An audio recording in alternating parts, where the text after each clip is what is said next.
Yes. Sure, welcome to this environmental science and policy workshop on air quality. So we're continuing our journey down the air quality line.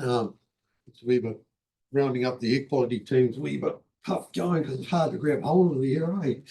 But we've managed to get a row up the front, so that's really good. We've got Anita's going to run the ship. But just before we start, I'm pleased to say I've actually read all these documents and I've just got a quick summary as to what today's all about, and it's about strategy and the air plan. And it's in the report why, what air quality do we want and by when, how, what actions do we need to achieve and why, regulatory, non-regulatory or combinations, and what will we do and by when. So I think that for me, that's probably the summary of what we're here today for. So that's really good. I'm pleased with some presentations, but I'm just going to throw to Anita because I think there's going to be a few people coming and going as we work through the afternoon. Thank you, Anita. Thanks, Lloyd. And I'm excited to be here. I think you all know I love dealing with air quality quite seriously.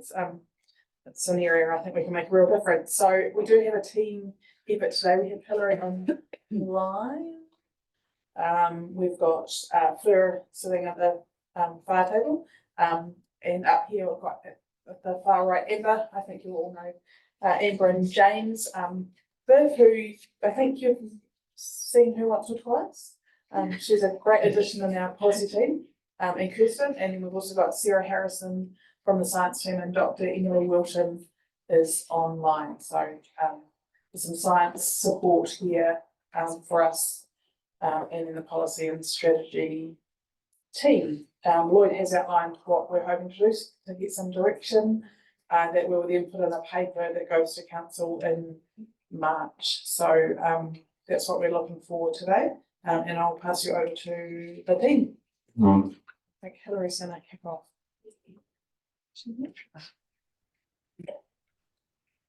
Good, I just want to check that you can hear me okay? Very good. It's really loud, is it?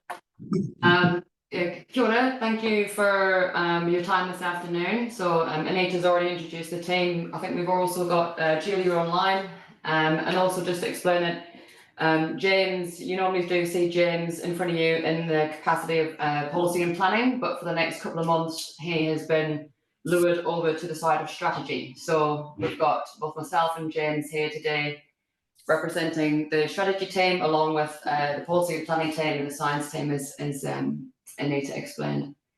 So let's get into it.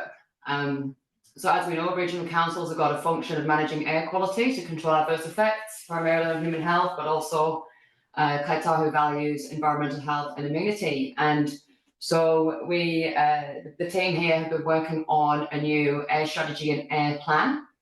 But before we can get much further, we just need some clarification around council's level of ambition for managing Otago's air quality issues. Some things that might influence what level of ambition we're aiming for, things like central government direction, which is provided to us through the RMA and the National Environmental Standards for Air Quality. We might be influenced by our community and by council themselves through things like the strategic directions, regional policy statements, and some of the community engagement that we've been undertaking.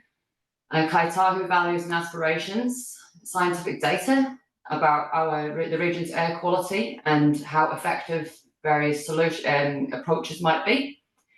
Competing demand for limited resources, where there's only so much we can do, and it's about figuring out what's the most effective things that we can do. And also we've got to think about financial costs to ORC, homeowners, and our communities. Maybe next slide, please. So how does that all fit together? So this diagram attempts to show that. In the middle, we have the air quality strategy, which will articulate council's level of ambition and also the approach that we want to take to achieve that ambition.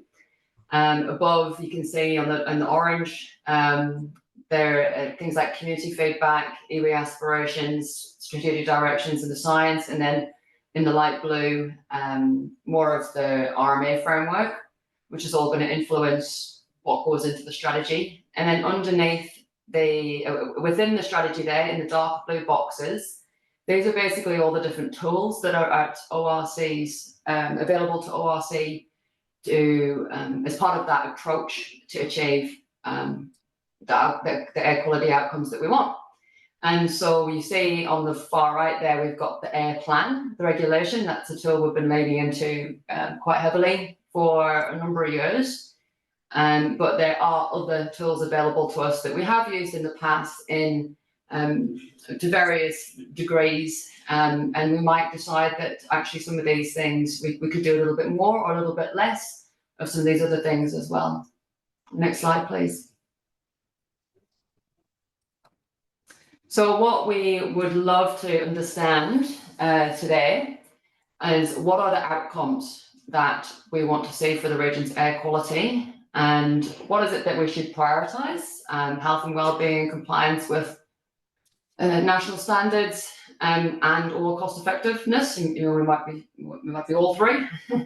And also, how quickly do you want to move with this strategy? You know, do we want to take 10 years, 20 years longer to achieve that ambition? Those are the sorts of things we want to understand today. Once we have an idea about these answers to these questions, then through the strategy we can design what we believe to be the most effective approach using a combination of tools for different parts of the region. A lot of what we're going to talk to you about today is there's nothing particularly out there or different that hasn't actually already worked in other parts of New Zealand. So I think we do have an idea about what worked. And for some activities that impact on air quality, when we look at revising the air plan, we know that the current approach is working quite well.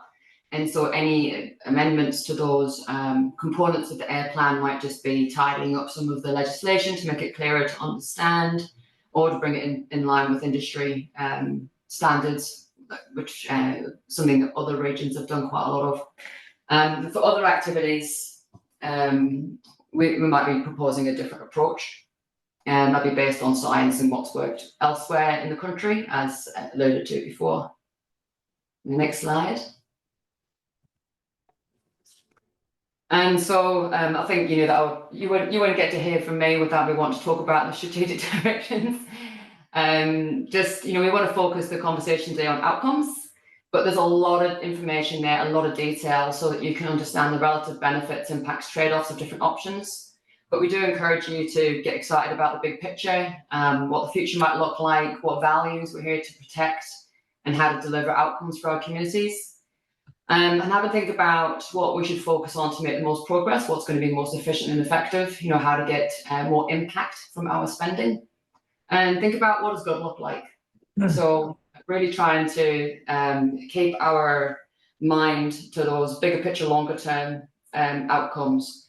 So, if we do get stuck in the detail bit because there's a lot of technical information, then we do encourage you to help us to zoom out and think about the bigger picture. Next slide.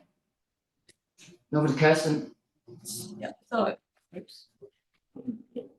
So the next slide shows the process of essentially where we are today on the journey to hopefully better management of air quality. So we came to you in September 23, and the science team presented scientific data about air quality, followed by an ESB committee workshop and meeting in December 23, where we presented some high-level issues and options to you, which we then took for community engagement. Then in June 24, the science team again presented some more up-to-date air quality science data. And in October last year, staff from both policy and the strategy team presented to council at progress for developing the air quality strategy and the air plan, and included key future milestone points. And you can see on this slide those milestone points going forward, culminating in your decision on whether to notify the new air plan in August, September. Next slide.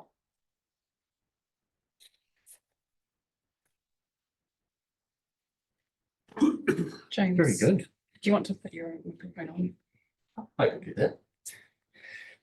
So now we're moving into the management options part of this. As you would have gained from Hillary's slide earlier, there's a number of levers that we can pull to affect air quality, both regulatory and non-regulatory. To sort of package these up and discuss them, we've cast them as options under each of the issues and topics that we've discussed at previous meetings.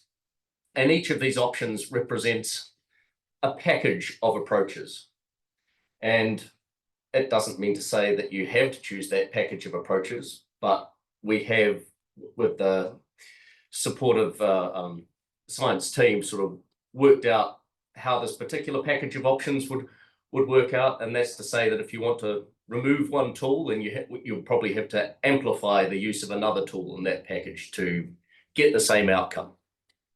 And if you want to change the outcome slightly, that would affect similarly the tool that you'd use. Having said that, we're going to start off with some home heating and outdoor burning, and this is really addressing the main contaminant of concern in Otago, which is particulate matter. And that we know has the most health effects on our communities, and particularly in specific places. And we've got three options there that we've lined up. The first one is what we're doing right now. Our current framework and non-regulatory work, which is pretty light at the moment. As you can see there will be, if we continued going as we are now, there would still be some improvement in air quality over time. That's an average across Otago. It would be different in different places. What we do know is that if we carried on as we are now, we would not meet the limits that are set out in the National Environmental Statement for Air Quality. So the next step, logically from that, is to set out, well, what do we need to do in order to meet the NESAC? And that is another package of options that would result in a 42% improvement in ambient air quality. So quite a significant step up from that first option. And then the final option we've looked at is, well, what if we want to push the boat out further? And there does now exist out in the world since 2021, the World Health Organization guidelines for air quality.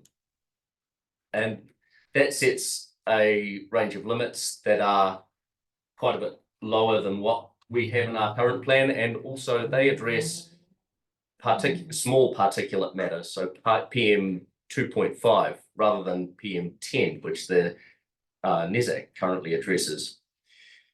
If we went after that goal, we would have an improved, yet again, improved air quality, and again, improved health outcomes. You can see across the bottom of each of the boxes there, our consultants have modeled what the health cost of each of these approaches would be. So this is the cost to the health system of the morbidity from air quality. And you can see that that reduces across those three outcomes quite significantly in the case of the third one there. So now we can dive a bit further into what each of those options contains. Do you want to step in on the nitty-gritty? We can hand off to each other.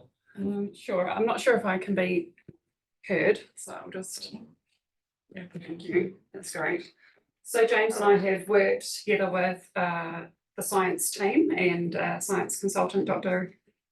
Emily Wilton, to assess what is happening right now under our current rules. So option one, status quo. The modelling suggests that if we continue with our current air plan rules, we would still be achieving an average improvement in 6 priority areas of 18%. The 6 priority areas are Alexandra, Arrowtown, Clyde, Cromwell, Milton and Mosgiel. So these options, those are our areas with the worst air quality currently, and so these options have been modelled largely to achieve outcomes in those towns.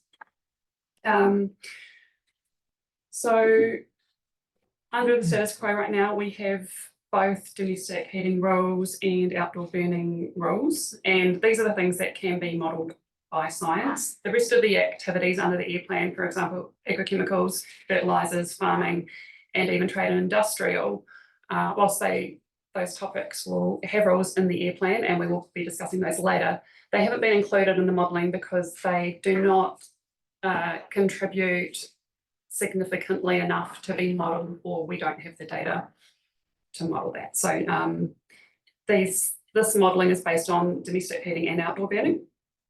And the modelling for the status quo just really models our existing rules for domestic heating, which is a sort of two-tier approach. We've got particular rules right now in Alexandria, Arrowtown, Clyde and Cromwell, and then all other urban areas and properties smaller than 2 hectares must meet a lower threshold for their home heating. Likewise, with outdoor burning, we currently have some rules which permits outdoor burning region-wide. However, there's restrictions on materials, and there are restrictions depending on where you're doing that outdoor burning.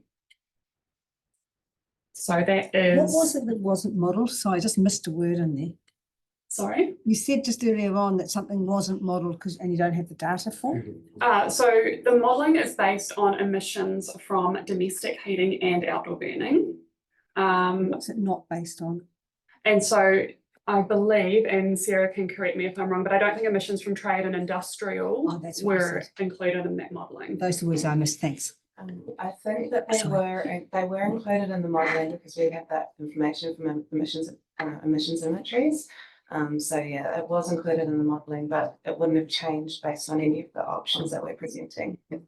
Okay, thanks, Sarah. Sorry, is trucks and cars in this? So vehicle emissions are included in the modelling, or not included in the modelling? I believe that they were included because that's something that goes into emission inventories as well. So yes.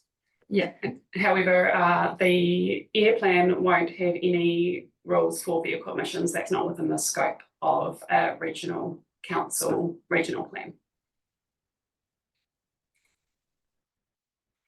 And sorry, when we refer to outdoor burning for all of the options, we're including all rural burning across all of the region. So we're including high country burns, we're including stockpile of dry materials burns in all rural areas.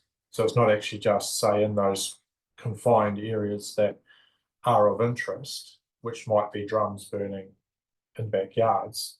We're encompassing everything for all of these options. Yeah, all burning that happens outdoor. Although it'll, as it become clear as we go through the options, the question for air quality and our places of concern is what areas of the rural zone are going to have, when they burn, are going to have effects on those at-risk areas.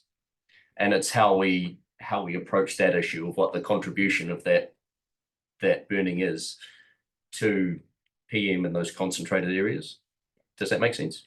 Yeah, thank you. So, sorry, James, I think are you going to go through them in more detail slides, like Yeah, same as on the paper? yeah, that's right. So there will so be there'll a. more information specific to outdoor burning, industrial, whatever coming up. Okay, cool. I think we'll just carry on. I'm sorry, Bridget had a question. Do you want? Oh, that's okay.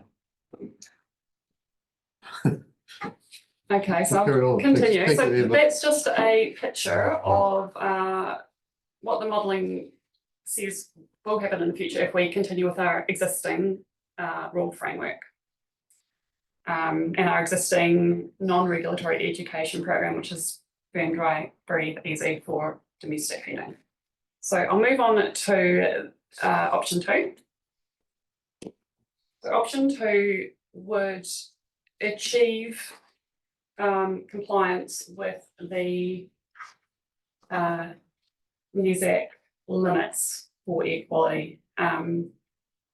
So the National Environmental Standard for Air Quality has limits for PM10.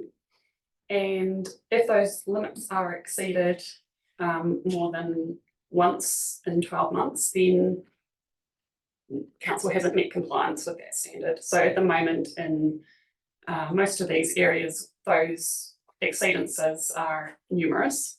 So if we wanted to really get down to one or less exceedances a year, then we would be wanting to bring in some new rules in our year plan, as well as some new non-regulatory measures. So I'll talk about the rules and then James can talk about the non-regulatory measures.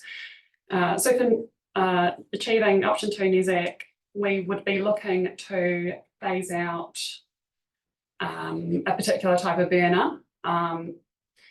We have burners these days called ultra low emission burners.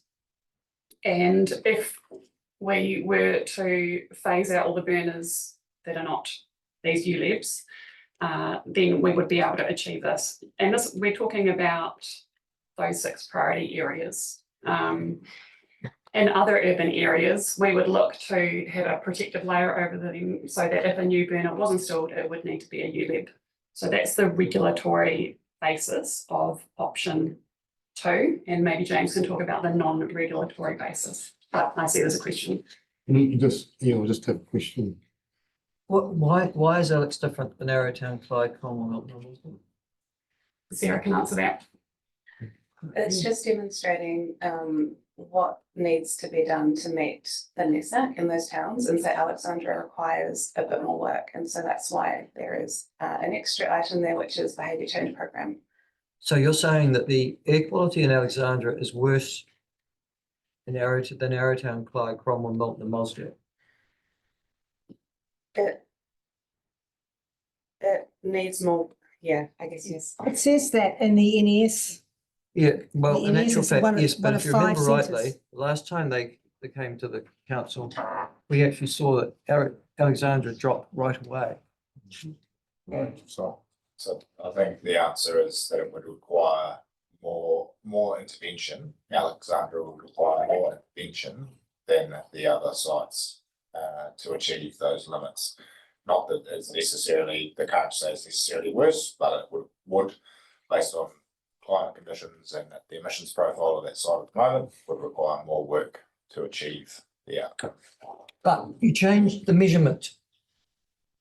Where you measured from in Alexandra, it meant that we had last year, as a consequence, a huge drop, which would suggest we didn't even have a problem or we had a minimal problem. What are you basing your stats on for Alexandra? You're basing it on the stats at the old air quality site or the new air quality monitoring site? Would you like me to answer that? Please, Emily. Yeah, look, it's based on the new air quality monitoring site. So it's actually based on the lower concentration.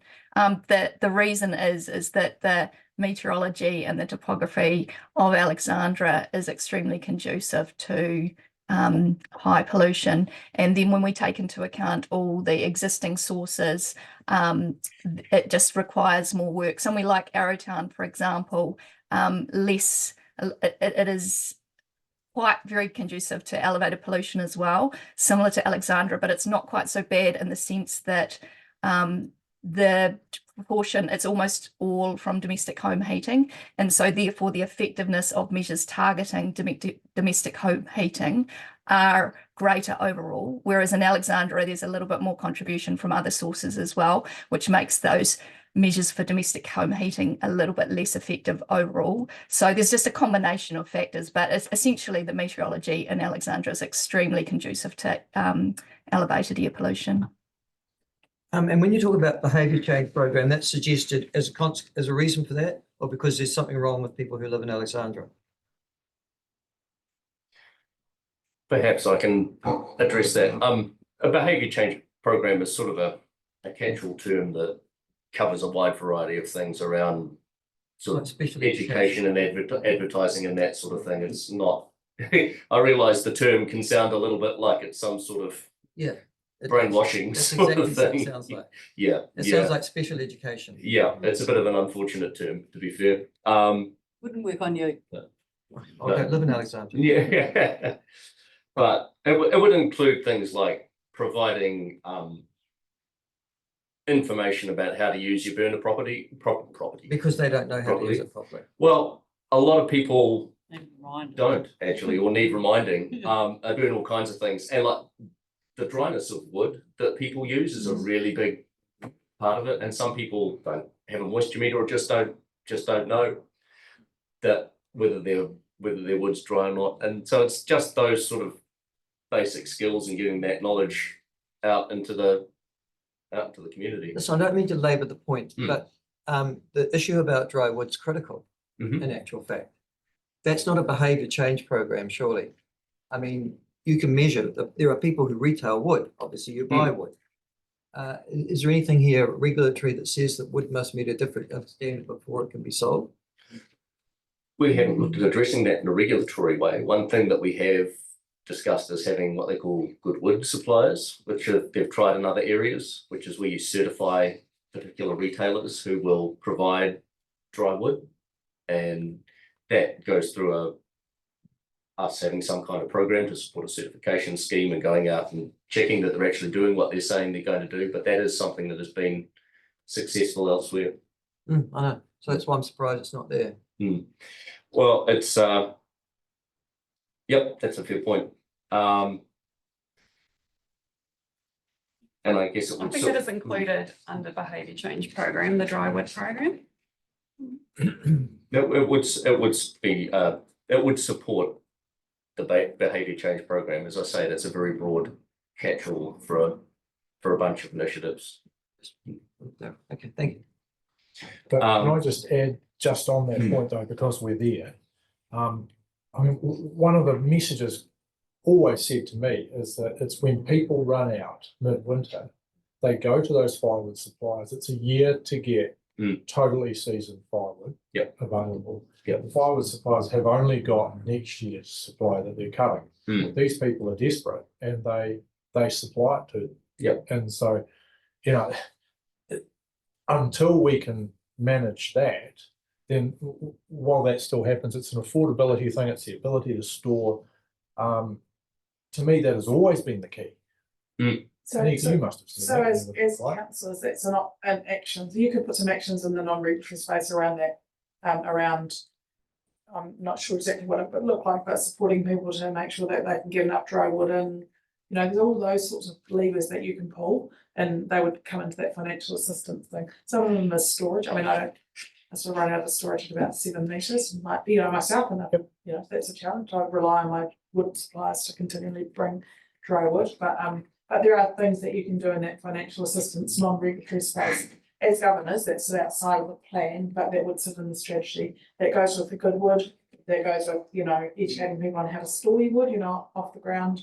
I think somebody said in one of our meetings, you should be storing your wood where you would store your washing to keep it dry.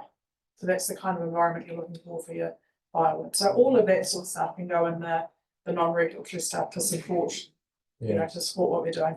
Sometimes you've only got one spot to put your washing. Inside the house.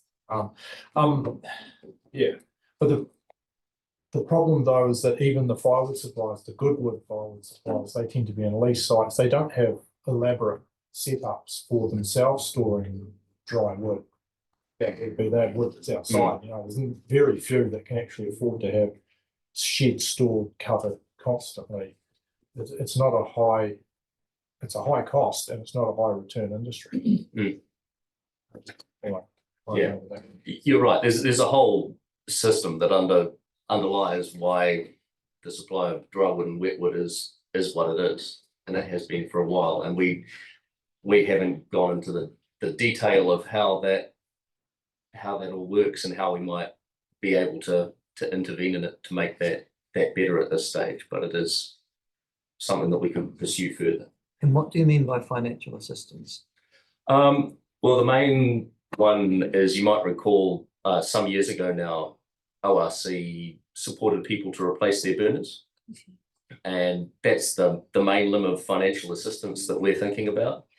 The other councils that we've spoken to have said that that's a really key part of actually getting uptake for burner replacement, because it's cheaper than it used to be, but it's an expensive proposition whichever way you slice it, and particularly for people on low incomes, it can be a real struggle.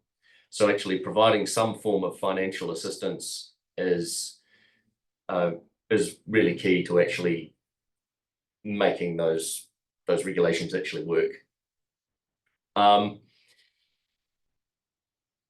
There's obviously an open question about who you provide that to, who's eligible, and how much you provide.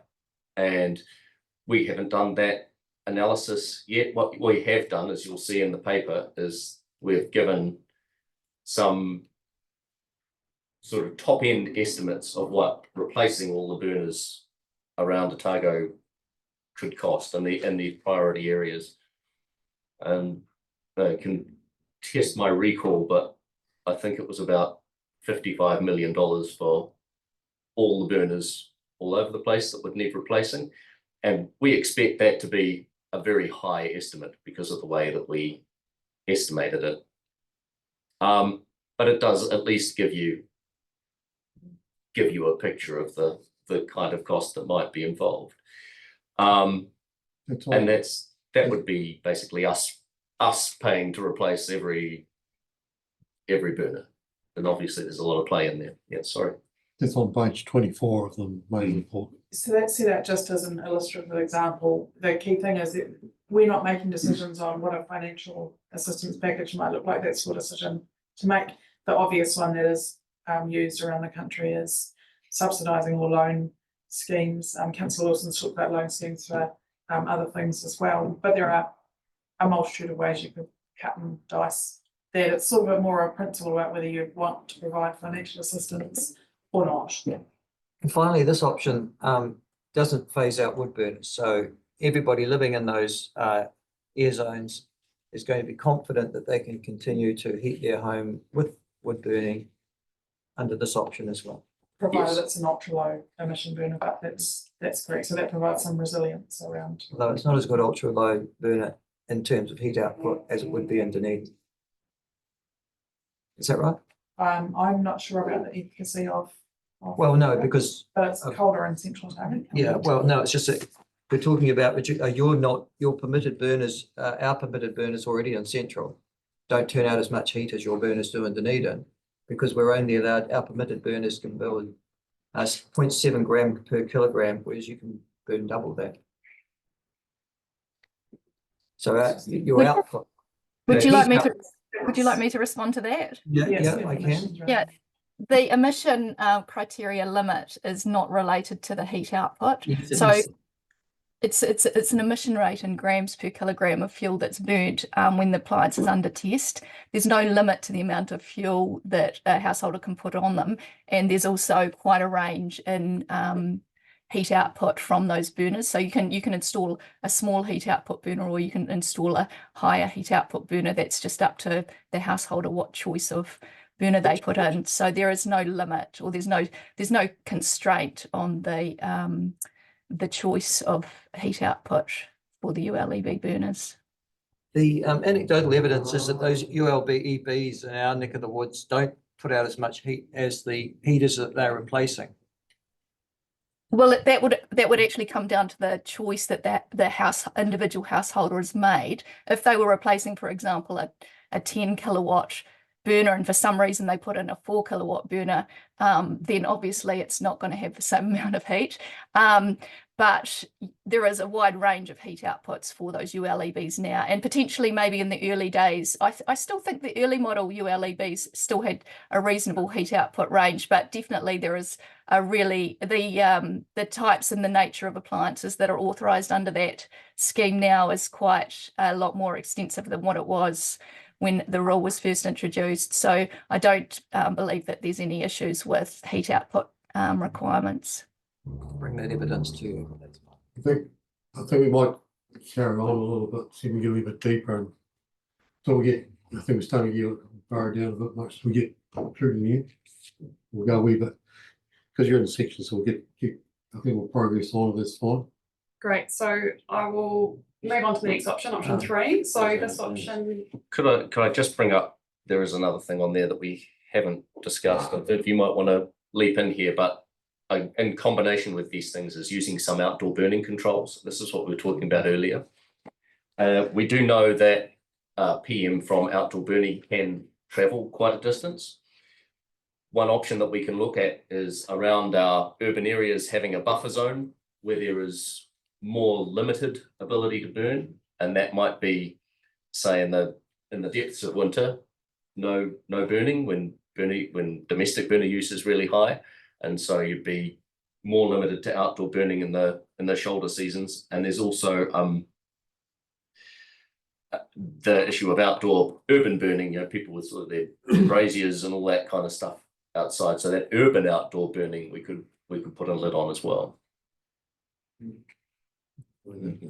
Just on that though, is there a risk that because these areas tend to be in dry areas, so then the burning window is far narrower? So then if you look to narrow it even further to only the fringes, you actually create a condensed burning window either side of that period, where you may worsen the situation rather than spreading it across the winter. Yeah, you're right, but that's Okay. why that's your choice in terms of what you decide to do. So you need to think about all of those things and decide, is outdoor burning something we might want to do? Is there a way that we can do it that doesn't increase the fire risk somewhere else or push the problem out? Is it something that we can manipulate? Is it something that you're just not interested in at all? All of those things are options for you. We're just trying to get a steer from you whether there's any appetite for outdoor burning controls, because the modelling tells us that will help improve air quality. We are sorry. Were you gonna? No, it's just that our inversion layers in central are worse, during the inversion layer, so when the inversion layer comes, that's when it traps it in, and I would suggest to you that that's when the air quality is at its lowest point. Mhm. And that happens, God, over weeks of a particular 3-month period, usually what would be June, July, May, June, July, wouldn't it? Mostly June, July, sometime in that period.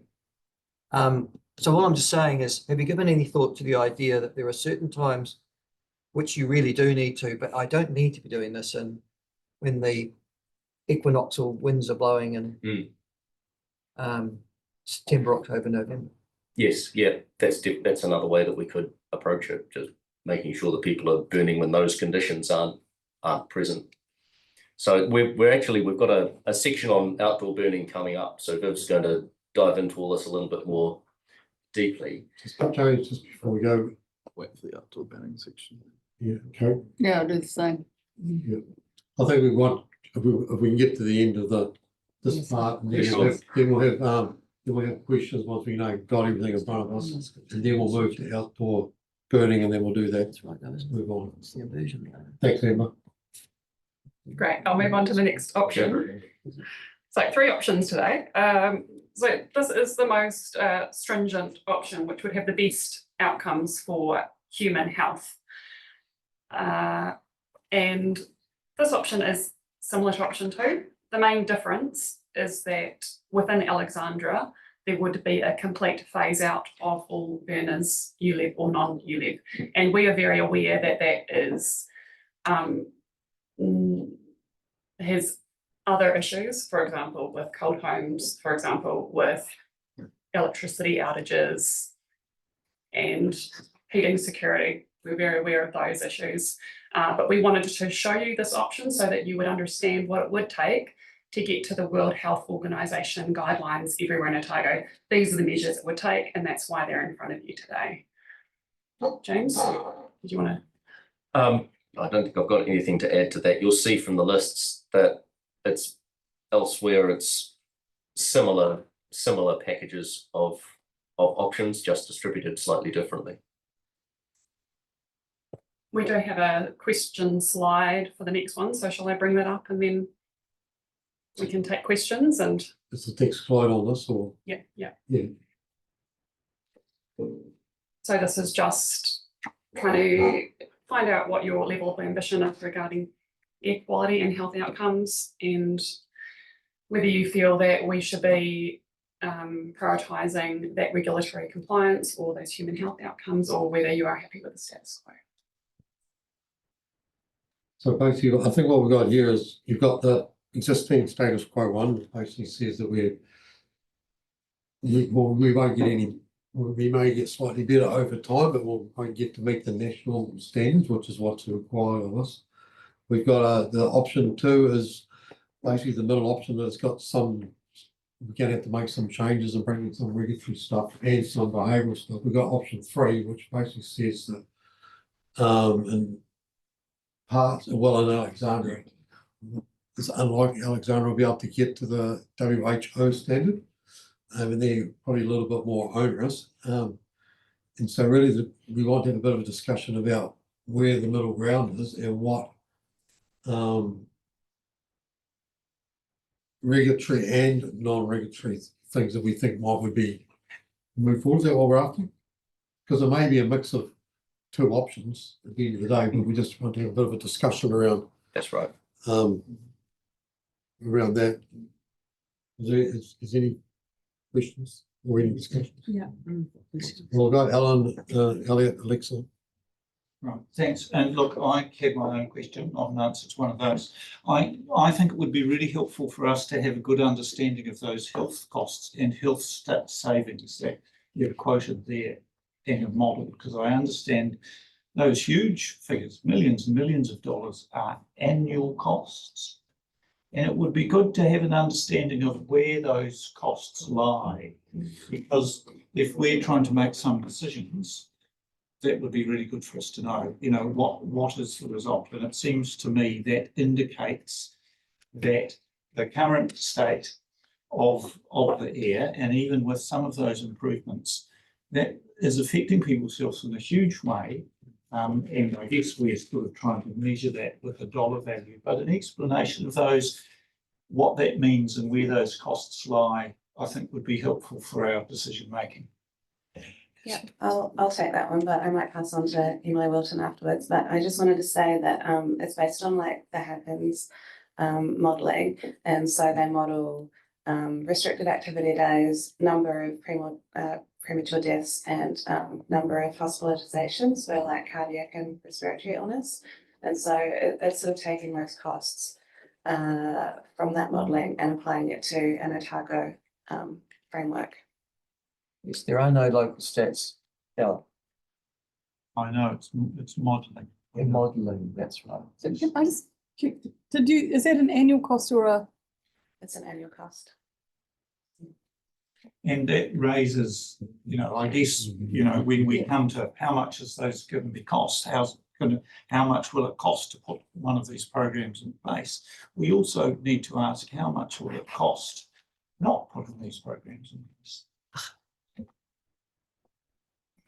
Can I say, Is there a question there?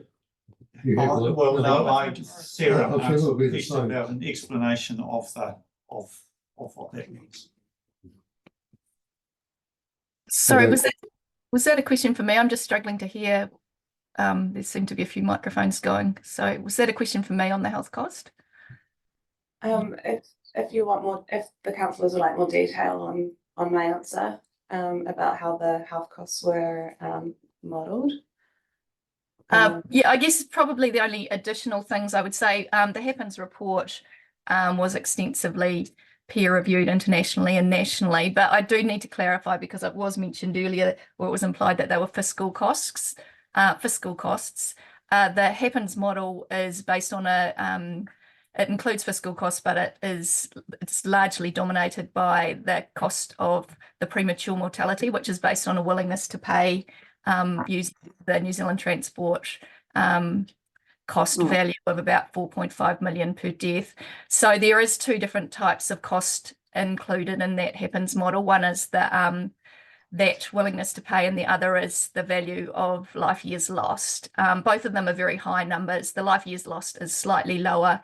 What's reported in that, what has been reported in the work that I've done for council on the cost is just the Happens output based on the willingness to pay, which is requires a few less assumptions about changes over time for data that we didn't have access to. So essentially the numbers are big. The numbers are big whichever way you look at it, whether you look at the 4.5 million per premature death or the translation into life years lost. Both of them come out in pretty big numbers. With the work that I've done, I've also just highlighted that it's really also about helping you make decisions around the relativities and the relative improvements and the relative improvement in cost between options as well. There is more detail in the reports that I've done on the different options and the cost savings of the different options. So it's really just to help guide. And I guess also just to give you another technical aspect is the reason why the cost is in there, not just the air quality, is that the number of people that are affected by it is obviously the population of the different areas affects the benefits of improving air quality. So in an area where you've got a high population, you'll get a lot more health benefits in that area from improving the air quality, obviously, than you will in other areas with lower populations. But that's not to say that you shouldn't be aiming to achieve good air quality or an even level of air quality across all regions. It's just to help understand or help with the decision making around how you can get the best bang for your buck, really. Thank you, Emily. That's a good explanation. We'll go with Elliot. And then A question then an answer for those questions, but just wanting to guess that there is sort of an option 2.5 that maybe doesn't have the phasing out of all burners for Alexandra, but has some of those other things that are in that option 3 that aren't in the option 2, and that is, you know, more of a spectrum. Yeah, Yeah. so for example, you could choose to aim for meeting WHO in all areas except for Alexandra, where you may aim to meet the NESAC, for example. Right, yeah. If you wanted to keep that heating security in Alexandra. Gotcha. Cool. Well, yeah, I think I'd be keen for something like that in terms of where we are, and I think was it Michael was saying something about seasonal restrictions potentially being a good idea. I tend to agree that that could be worth looking at as well in terms of where we might get bang for a buck. Yeah. thanks, Elliot. Alex. Thank you. I'm looking at this and going, you know, what's our level of ambition around health quality, health outcomes and air quality?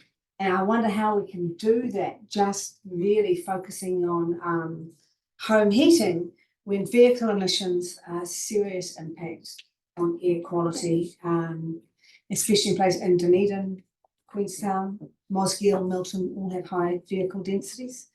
And I wonder how we're thinking about that, and are we even measuring carbon monoxide and nitrous oxide and looking at these as well, or are we concentrating air quality purely on burning of home fuels and outdoor burning?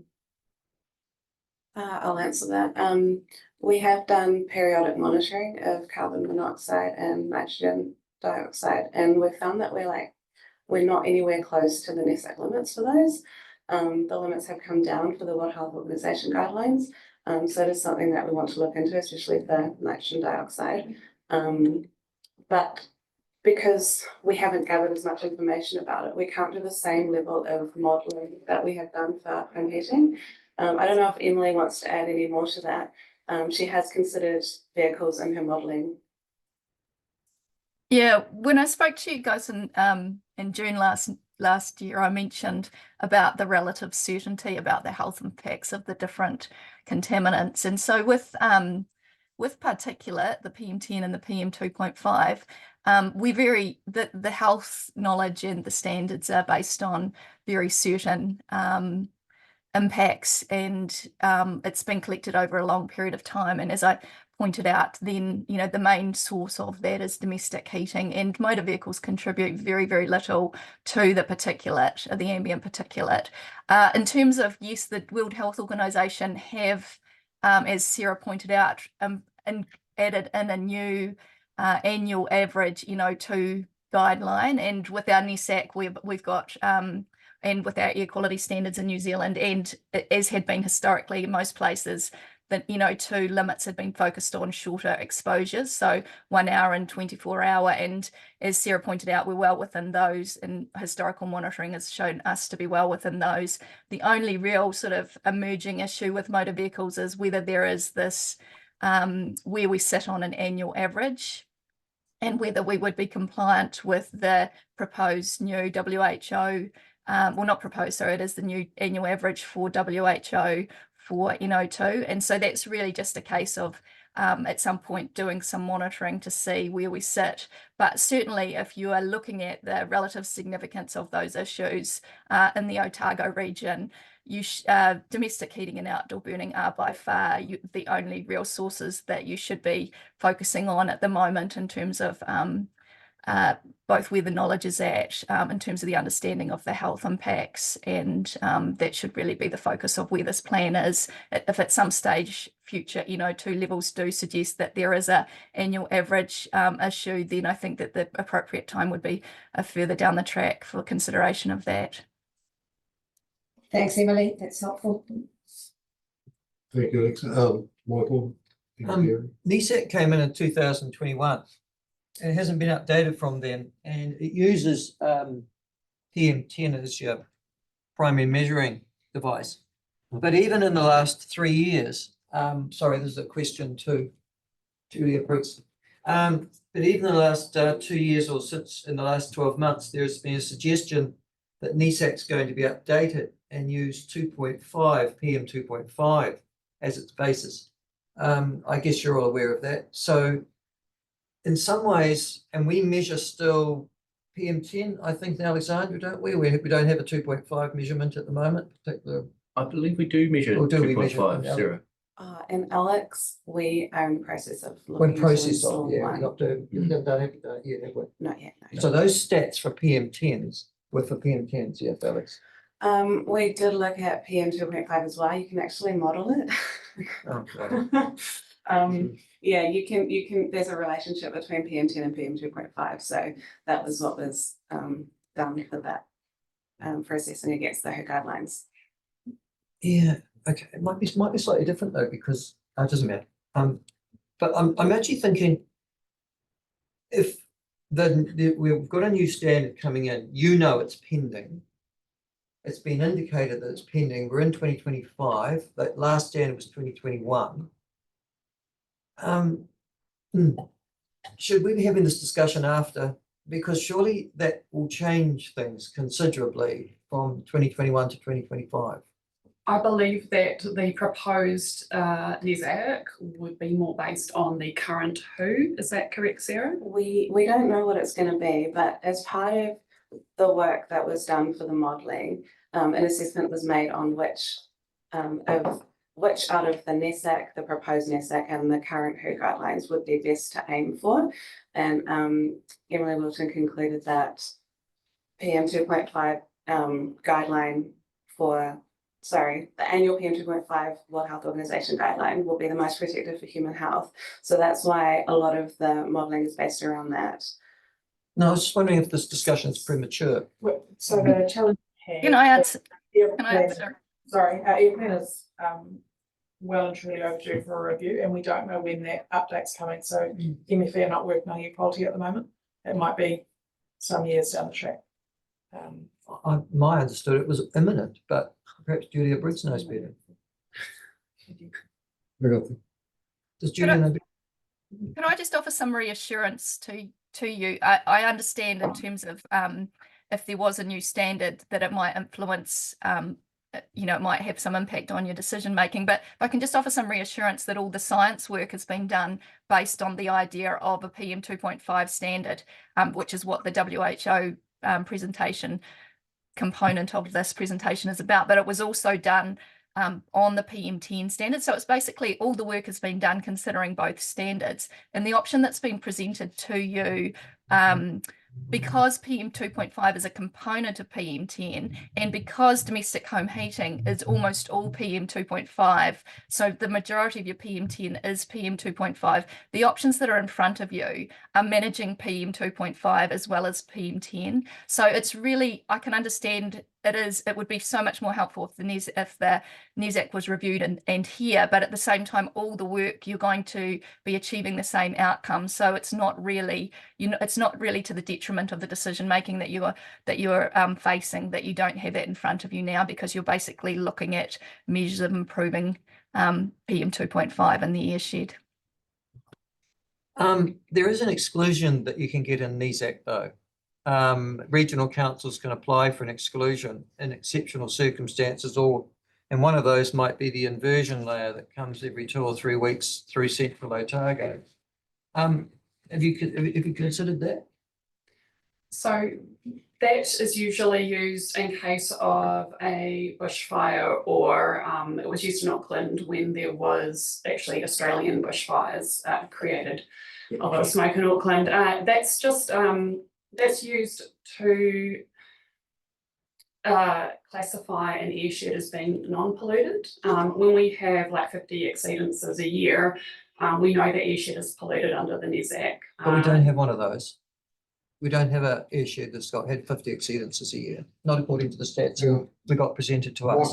Michael, can you let him answer?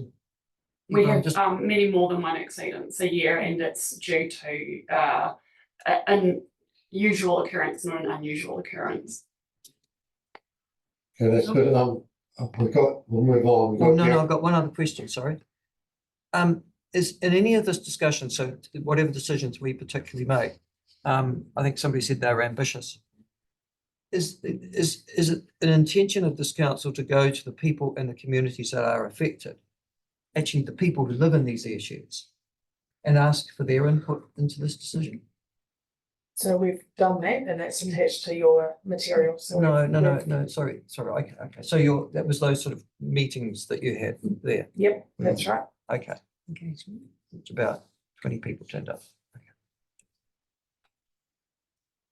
Will there be other community interface?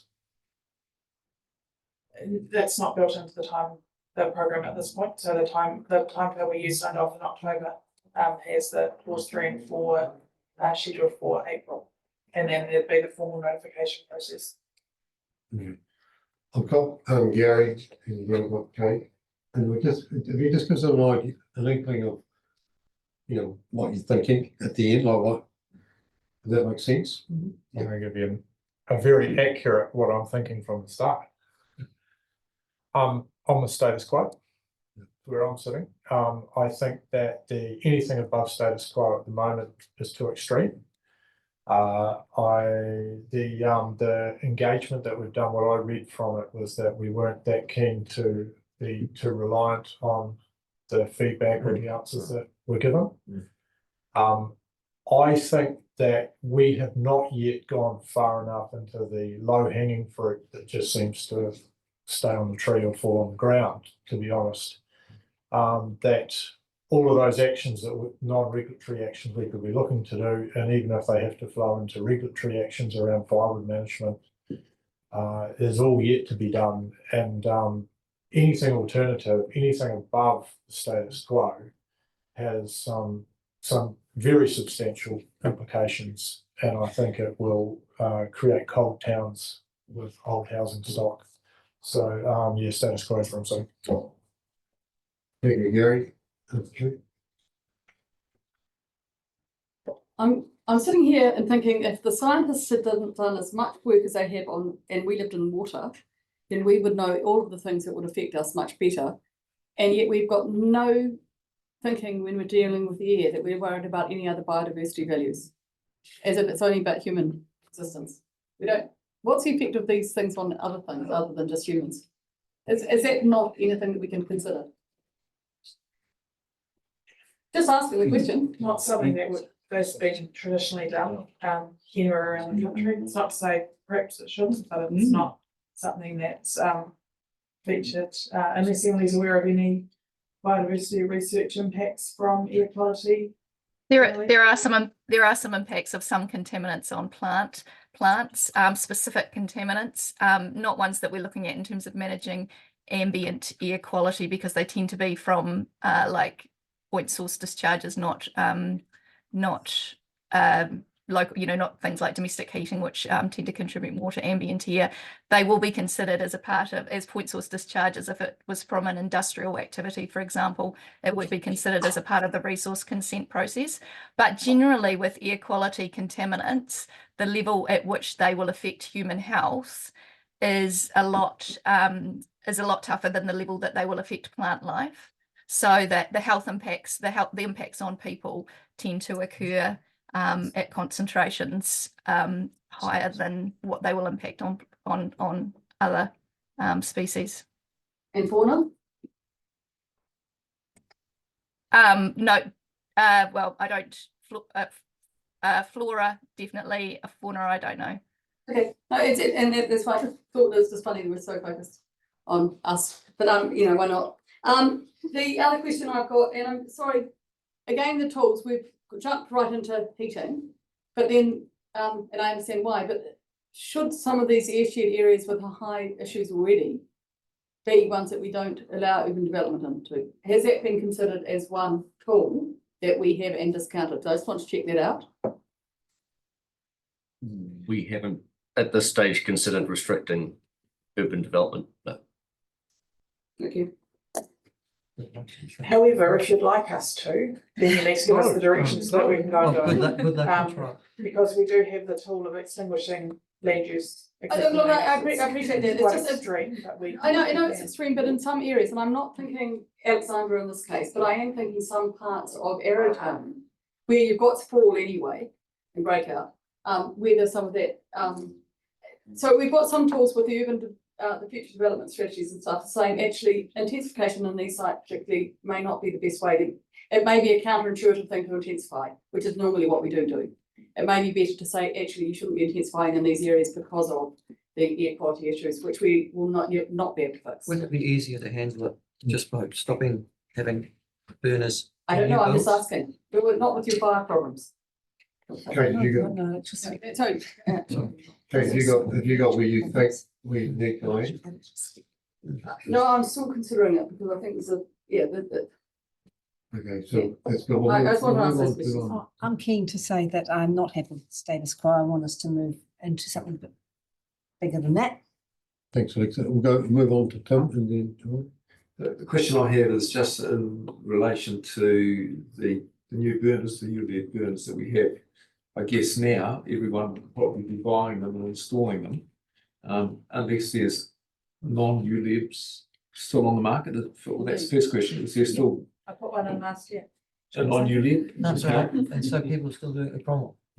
Yeah, okay, so I mean, I was. There are a lot of clean air efficient burners that are not ultra low emission burners still available. So you could target on new developments, urban developments, ULEBs having to be put in place. So that's part of the NESAC option. Both options 2 and 3 are only ULEBs. So you'd have a grandparenting of existing burners taking place. Okay.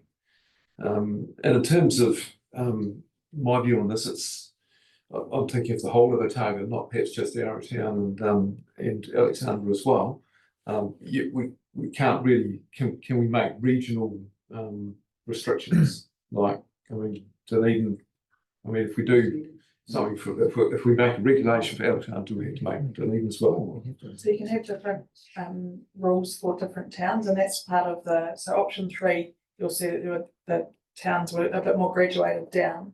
And there is a standard for all other urban areas, which is only new LEBs on installations. So there is a sort of a holding standard and then additional requirements for perfectly up there now, additional requirements for some of the other towns. Well, I'd be in favour of grandparenting existing burners and putting in place for any new urban development that ULEBs have to be installed. That's sort of 1.5, isn't it? So Tim, you meaning, so have you got an existing, so if you've got an existing burner in 20 years' time, you're replacing it? Replace it with a low one? You have to use yeah, I mean, that's a variation on the thing.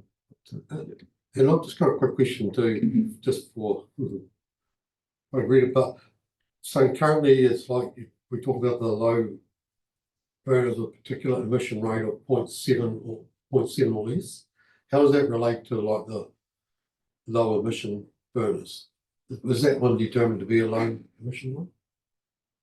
Sarah, question was just about whether the current requirement of below 0.7 kgs emission rate, that's not quite ULEV, is it?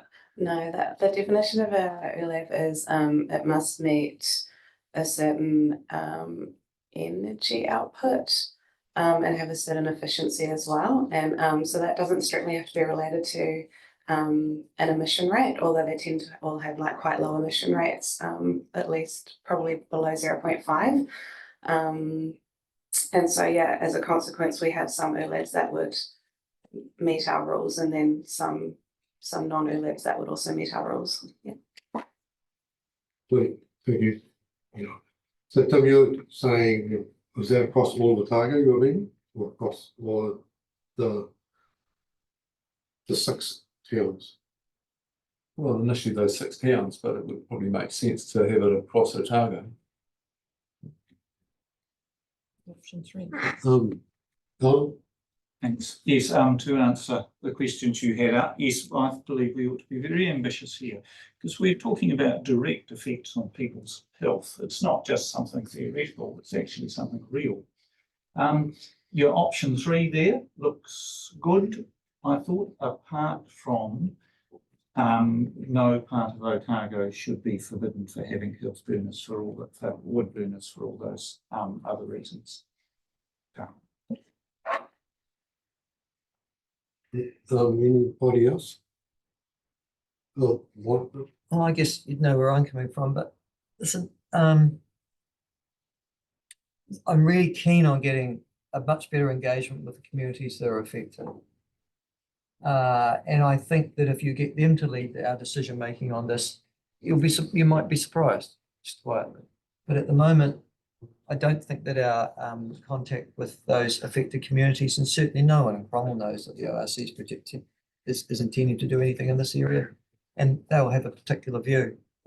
I also just want to highlight for you, we've got a particular problems around inversion layers. So that is something that you need to factor into all policies. For particular weeks when the temperature barely rises above 0 as well. So it's not just that it's trapped in, but that's the maximum time.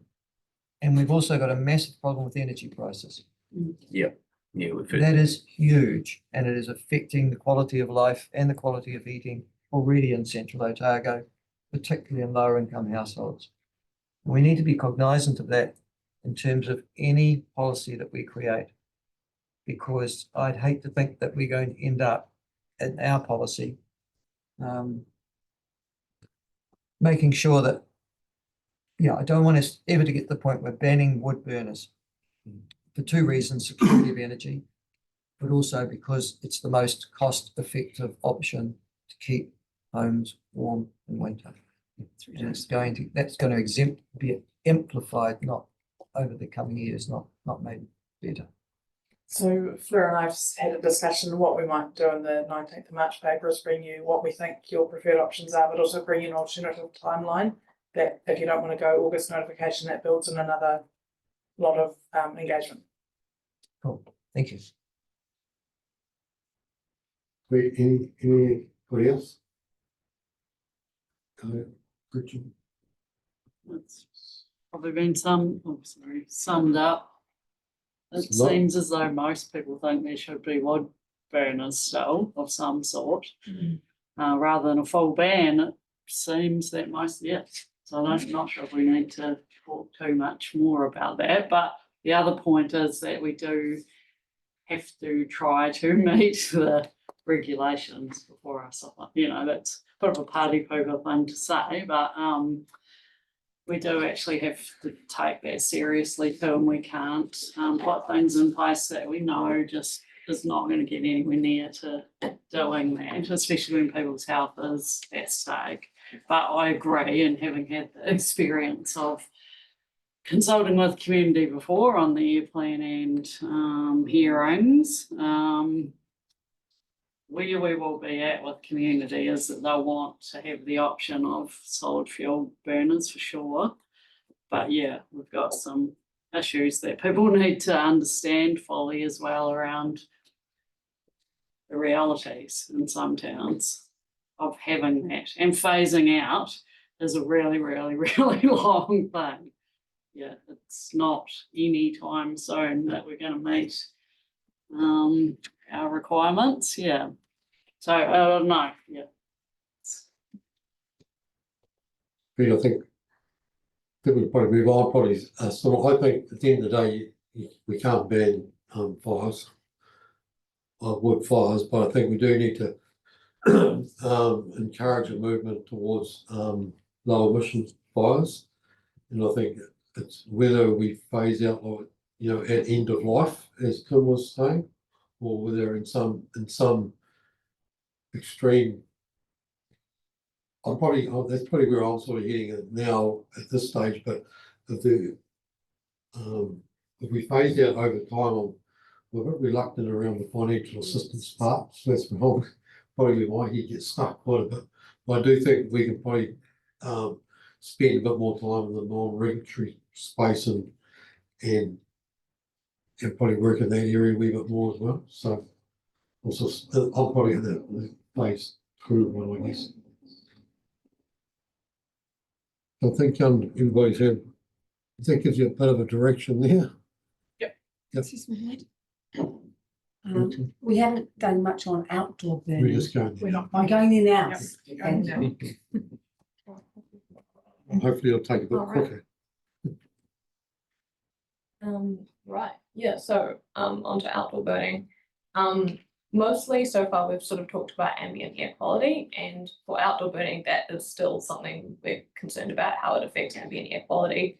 But we're also thinking more about how it can have localized adverse effects, because depending on the activity and where it is, those effects can be quite significant. So, this slide is just sort of outlining the options overall, and then I'll go into them into some more detail in the following slides. But so we've considered both ambient air quality and the localized adverse effects and come up with, slightly back to the previous slide. Yeah, we've come up with these three broad options. So we've got status quo, what we're doing now, and then we've got option 2, which is about 4 ways we could change how we're regulating outdoor burning. And then option 3 is taking a non-regulatory approach to managing outdoor burning, and yeah, council could choose to mix and match between these different regulatory and non-regulatory options depending on what you actually want for outdoor burning. So yes, just sort of add what's said there. Yeah, next slide.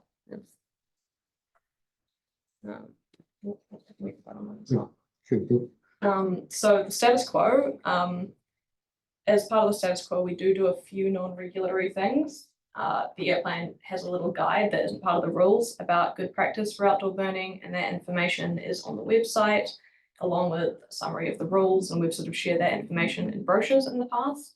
But apart from that, the status quo is really what you see here. It's the current air plan rules. So currently we have outdoor burning permitted region-wide, provided you don't burn any of the materials in Rule 16.331, and that lists a variety of things that's generally prohibited to burn. And there's also a general requirement to avoid offensive or objectionable discharges beyond your boundary. So those are the general rules that just apply everywhere. And then there's rules that apply to different parts of Otago. In air zones 1 and 2, those have the strictest rules. So those are urban areas where you have to comply with setbacks. And there are also requirements to only burn dry vegetation, paper, cardboard, or untreated wood. And then in air zone 3, which is most of Otago, we have fewer restrictions. Land that isn't production land, you still have to burn only dry organic material, but you don't have any setbacks to comply with. And then on production land in air zone 3, there are no setbacks and there are no restrictions on what can be burned except for what's in that rule 16.331. And that rule prohibits the burning of most plastics, but there's an exemption for polyethylene.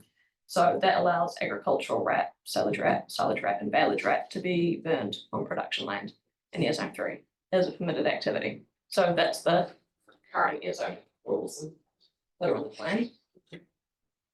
Just go through the three, I think, and then Yeah. questions at the end. Cool. Excellent. So next slide. Yeah. So moving on to our different regulatory options.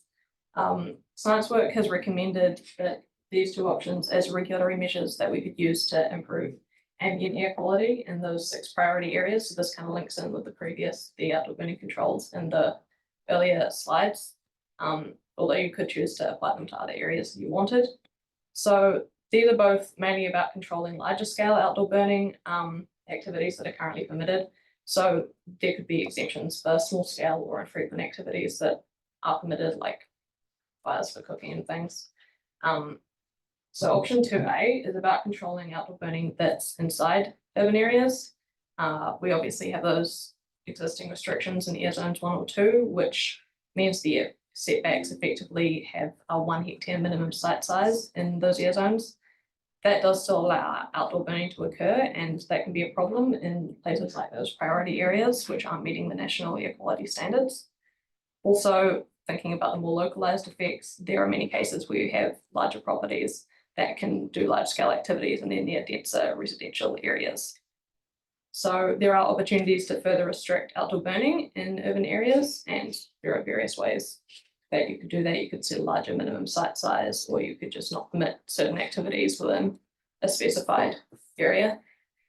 And then option 2B is about controlling outdoor burning that happens outside the urban areas to try and reduce the amount of particulate matter traveling from rural land into urban areas. So the idea of the restrictions being in winter is that that's when some urban areas have their poor air quality, and it's when you get the conditions that result in inversion layers and that allows smoke plumes to travel for large distances into the urban areas. Winter restrictions wouldn't, like the exact time that would involve, we haven't really thought in detail about that yet. So, I think in the issues and options paper in 2023, it mentioned April to September, but we're not necessarily suggesting that. It could be a different amount of time. So if you go to the next slide, we have, this is just sort of illustrating what that would involve. Winter restrictions would be defining a buffer zone around certain urban areas, and then within that area, you'd have outdoor burning not being a permitted activity over winter. So this is just a map from Canterbury's air plan that shows that smaller red outlined area is your urban air zone where most of your rules apply. And then the green is the buffer area where you'd have your winter restrictions. So that would be for rural land near urban areas that you're concerned about. And it wouldn't be for rural land that wasn't near any urban areas. So next slide. These two regulatory options are more about the localized adverse effects rather than ambient air quality, although they could help with that to some degree. Option 2C is fairly self-explanatory. We have more feasible options for alternatives to burning agricultural right now. So there is the possibility of removing the exemption that allows it to be burned on air zone 3 production land. And that's something that other regions have done. And then option 2D is about addressing the current lack of restrictions on outdoor burning outside air zones 1 and 2. So things like setbacks from neighbouring dwellings and only burning dry material are generally thought of as good practice. But we don't have those requirements in a lot of Otago. Sorry, Viv. Hey, can we have some quiet while people see the two, please? Thank you. Thanks, Viv. So a lot of information. So basically this would do two things. It would be making sure that no matter where burning is occurring, there are some clear rules that are protecting things like amenity on neighbouring properties and visibility on roads. And it could also help to manage that sort of urban-rural interface where things can cause more issues. And then the next slide, non-regulatory options.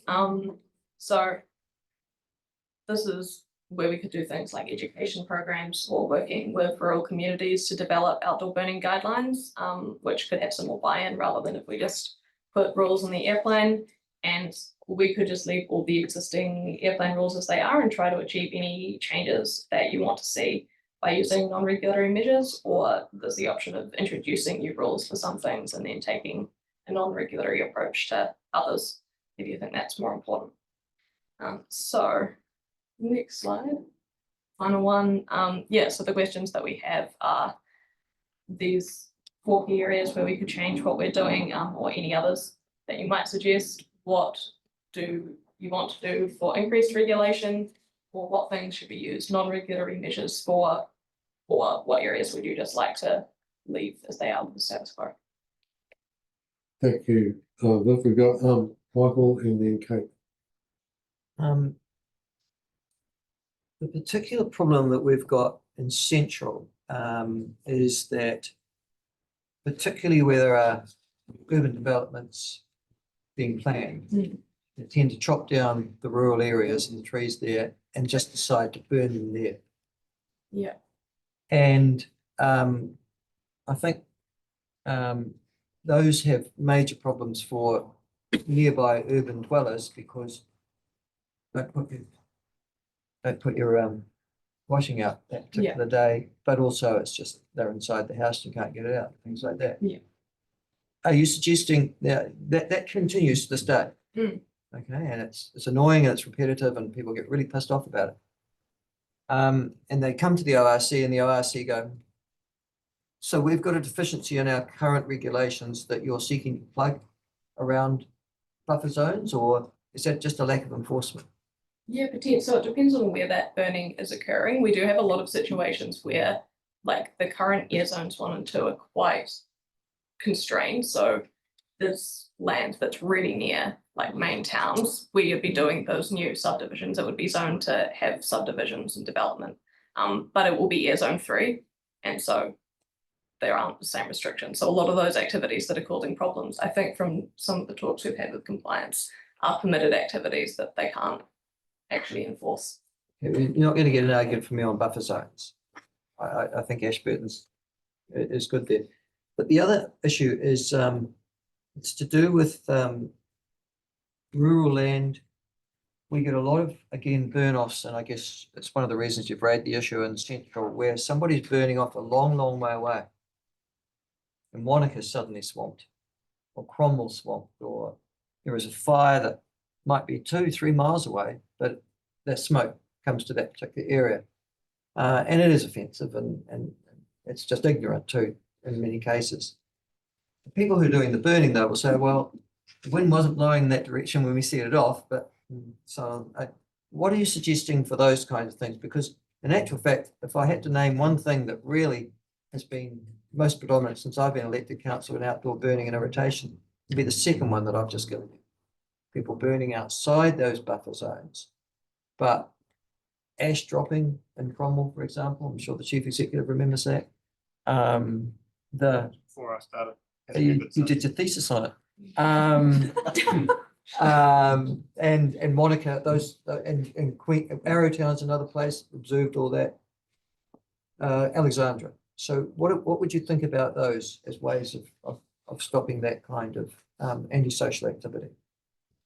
Well, I mean, I guess there's the question first of how large the buffer zones are. Like some areas might be able to be addressed by buffer zones, and then there's whether good practice requirements might be able to address some of that.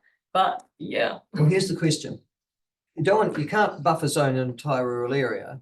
So what I'm asking in those particular cases, is there an opportunity currently already under the existing rules that we have for an ORC person to go and say, this is causing a serious problem, shut down that fire?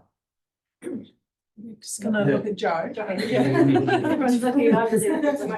Because it's not happening. So where we do receive those pollution complaints through the hotline, we will send a staff member out and have a conversation about the burning and the appropriateness of the activity, and if appropriate, take any necessary compliance action. The difficulty we do have sometimes is the wind and the distance that it is taking the smoke, and also then having some accurate information around the wind velocity and direction and timing. But it is part of our current approach, and the team are regularly attending those when we do get calls, including the one that I think was down Kingston Way, which actually was in Southland and then came over Queenstown. So we do respond to calls when they come in, obviously not ones that aren't in our region, but we do investigate to find out where they're happening. I think the challenge too, Michael, with those is the scale of them by the time Exactly. by the time the Yeah, smoke has drifted. yeah, that's right. 30, 40, 50 Ks. There's only so much, a compliance officer ask them to stop will achieve in terms of what's already happened. And the other one is just safety. Once they're up and burning, then the people on site also need to take into account their own safety, and we've got to consider that when we're giving instructions. So that's a real challenging one. And in terms of how you would create rules that would either prevent that from happening or allow us to be confident we could always take action, I can't think of anything. It's just that there is a precedent, and it's if a fire gets out of a burn off's a good example. Fire gets out of control. Suddenly it's incinerated the next door neighbour's property as well. Is conservation estate gone up too? Then there is a question of negligence and neglect that's applied, yeah? Do you do that for that where it causes nuisances as well? Yeah, negligence is a big factor. Yeah, it is, yeah. And also overlaying that we will work in with FENS too around these burns as well. Anyhow, just if against around urban areas, buffer zones really would work in our neck of the woods. Thank you, Michael. We'll move on to Kate. Thank you. Gary, then Elliot. Can I just clarify, when you're looking at buffer zones in the instantly outward of Alexandra and Frost fighting, do they still use no fires? Helicopters.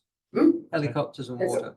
Yeah, there's noise instead, so we don't care about the noise, but yeah, okay, that's cool, just checking. There seems to be, we've just come to an end of a season of people doing damage. You talk about agricultural plastics, absolutely agree it shouldn't be burnt. Not a problem with that, except for not all plastics are the same. And what would be a much more effective way of managing that than having a rule, which is relatively down there, would have been us to be talking to the contractors in the communities, and that's not too hard to find out who they are, and suggesting which plastics they use and encourage them to give the ag recovery. Make sure that people know how the ag recovery works. I don't know that I've ever seen anyone using those tools from the regional council or from the DCC in our area, suggesting that's the best practice. And is that what you would be looking at doing? I'm sure, I mean, at the moment, the problem with most failage is that you do net and plastic. The net is not recyclable. So despite what you're saying, it's not recyclable. You can get recyclable plastic to use instead of the net, but it's just needs someone being told that that's available now. That's not a greatly organised contracting business. So yeah. Right, are you saying? Sorry, you sorry, think- that is something that could go in the strategy and then would follow through on a compliance program. It's first aid education and talking to those contractors and actually having a program for that. And I think that we have to understand that this gives much better productivity, and it's one of the things that has kept sheep and beef farmers going. So acknowledge it's actually a good practice in many ways, but it's how we develop. The other one Sorry, Katie, you're saying you should allow burning of. No, I don't know, but you have to then understand that there's the things like net are really hard to deal with because it's not recyclable. You've just said in your statement that everything's recyclable, it's not. And that's what I'm just making sure that you understand that not everything is recyclable. No, they did, so it was on this slide. Yeah, so that's just it. And same thing about fires. I think the messaging here is that all outdoor fires is bad, and actually we have to give the message that sometimes outdoor burning is the best tool, sometimes. How we organise that is something that you only get certain days where burning is really good, and generally the thing that annoys people is not just one fire, maybe 3 fires all going off at once. The only people who know that are probably FENS, because they will be contacted in advance. And so there's no one owning how do we coordinate this to be sensible. And the reason FENS are told is that they can tell someone not to do it if they will not have the capacity to manage it. And so I think there's some of that stuff we need to lift up and acknowledge it's there. We're going to climate change. If we don't have burn-offs, we may have really bad fires. I think California and Australia and various other people are understanding that. So I think there's some nuance on that messaging, and then saying how can we make sure that it doesn't get out of control. But not all burning should be described as bad. They may be health risks. How we manage that is different than saying ban. Thanks, Kate. Gary? Yep, totally agree with that. Generally, outdoor burning is for a purpose. That it could be, you're on the hill, you've sprayed 200 hectares on a block. That is all sitting in dry, dead fuel. The only way to deal with that now is to burn it. It's too steep to mulch it, it's too steep to do anything else, it's not effective to do anything else. You then pick and choose the day that you're able to do it. You pick and choose all the safety elements. A lot of farmers like myself, we've got our own fire safety equipment that we have. If we're burning, we have that able to be brought. If I've got 3,000 litres of water that I can have near a fire.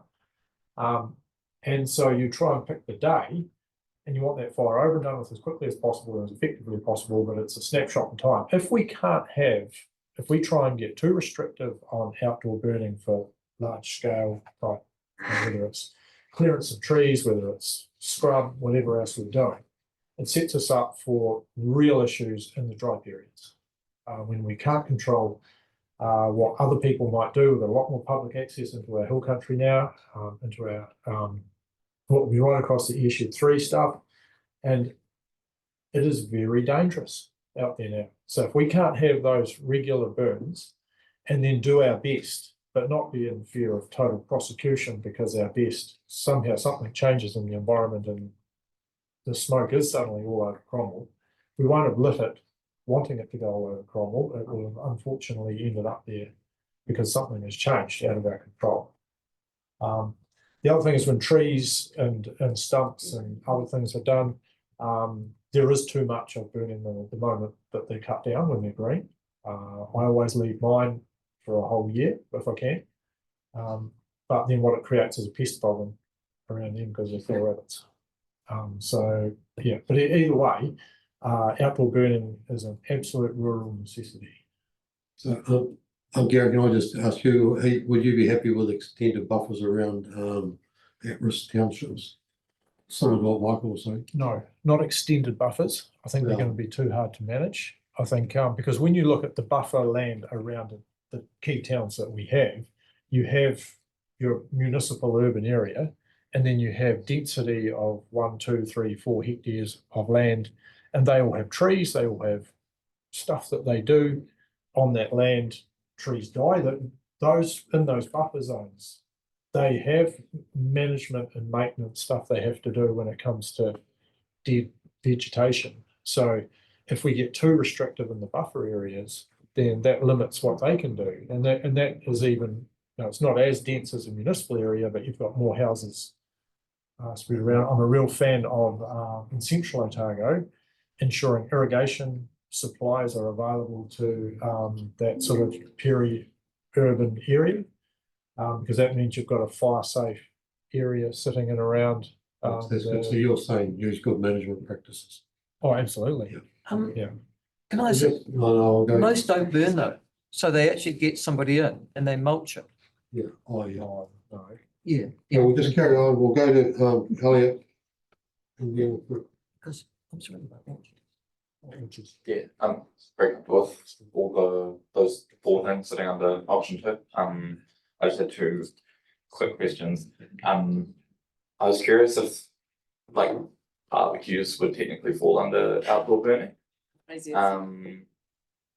Or where that sits, there any out that comes up any of those roles, if we have any concerns about barbecues, I don't know, or if there's any risk of those accidentally.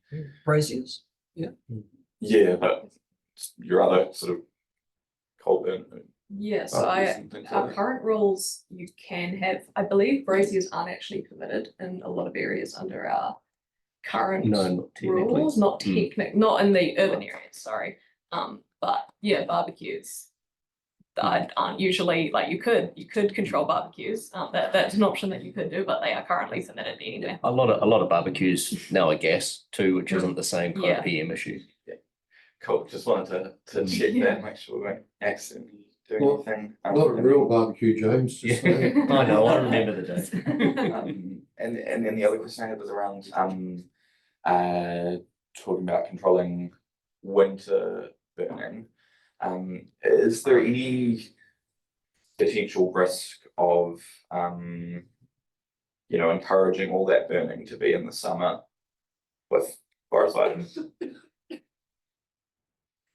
Yeah, we would, that is exactly what we run into, is that, and I think like you were implying before, if we get into too much into the dry weather, then it's absolutely a hazard risk, and Fens wouldn't be having a bar of it to start with.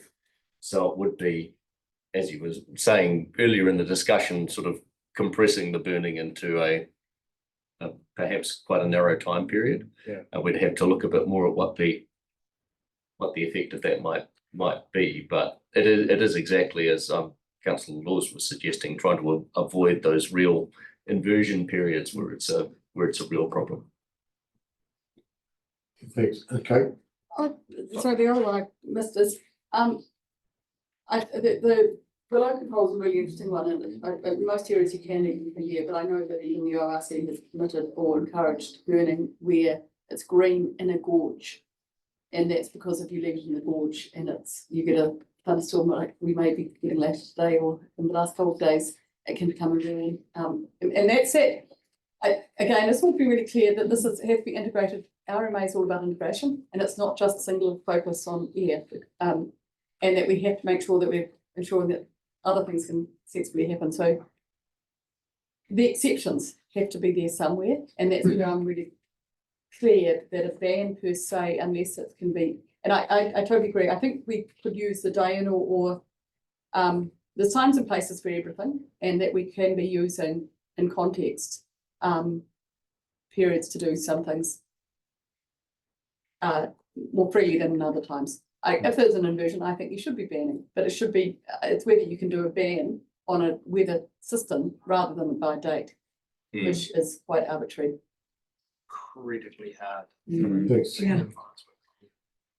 Next. We have horrible burn-offs in Queenstown and Wanaka. People get really upset about them. I'm not sure. It's visual though. No, it's not. It clogs the back of your throat, and it can, and this year it came right down, and we had really bad impacts from outdoor burning. It's not simply visual, but I don't think that's a constraint anyway. Visual is just as important as anything else. So I don't know where I'm going with that, but I really want us to have something in place to prevent that or help prevent it. Yeah. Indeed. Any other more questions, comments? I think that's unreasonable. Yeah. It might be. No, I said I don't think it's unreasonable. Good. I think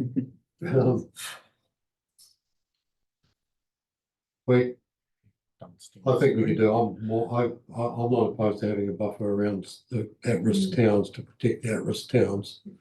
But I'm just looking. I've just flicked up there to see what we're not allowed to burn to see, because I'm pretty sure it's got green waste. I don't think you're allowed to burn green waste under that 6331. Food waste, you're not allowed to burn. Pardon? Food waste, you can't burn. Not food. Yeah. Not meant to. Not gonna be allowed to burn food. Yeah. It's a bad barbecue. I'm not opposed to that, but I think at the end of the day, outdoor burning is the one thing that's very visible.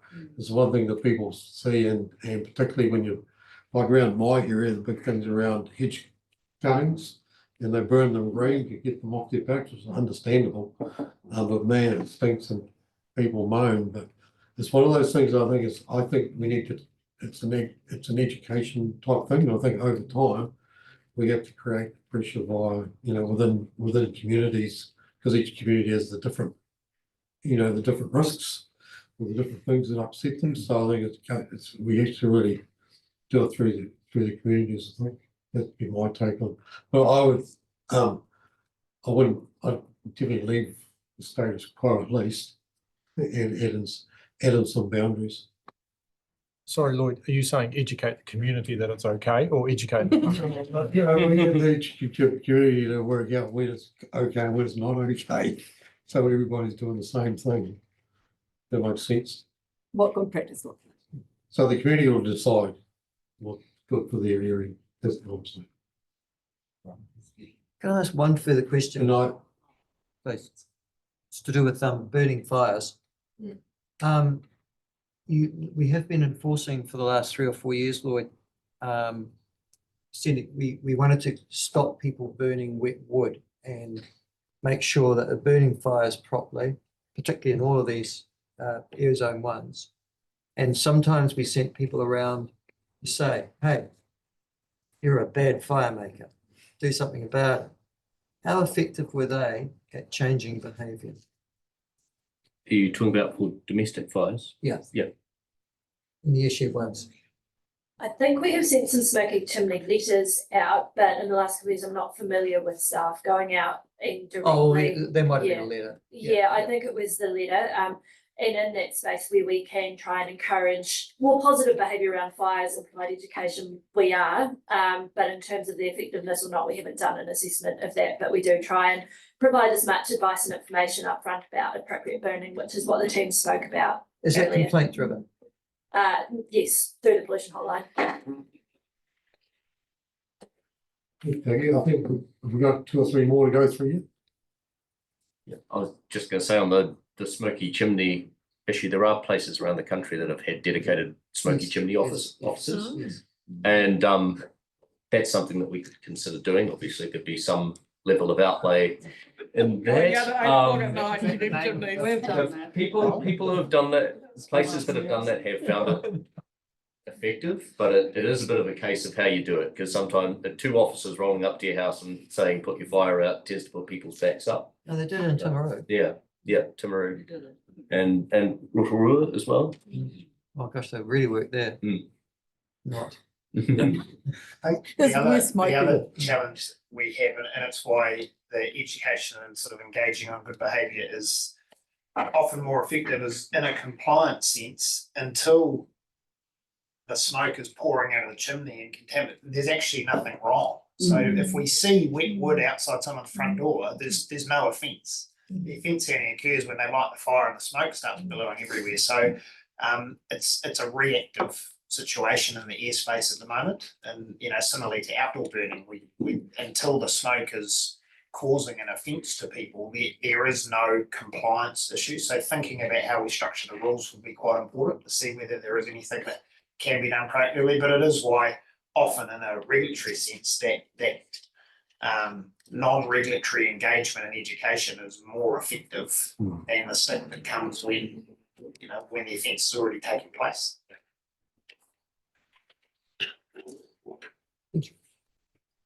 All good. Sorry, can I just add to that? 2 officers turning up telling someone to put their fire in because you've got a smoky chimney won't work, but 2 officers turning up and showing people what the issue they're currently creating is, not requiring them to put their fire out right there and then. But the longer term effect might be that those people learn from that actually what they might do in the next month or year a change has been effected. That's effectively what our compliance staff do now. Right. Yeah, it's an education role. Yes. Yeah.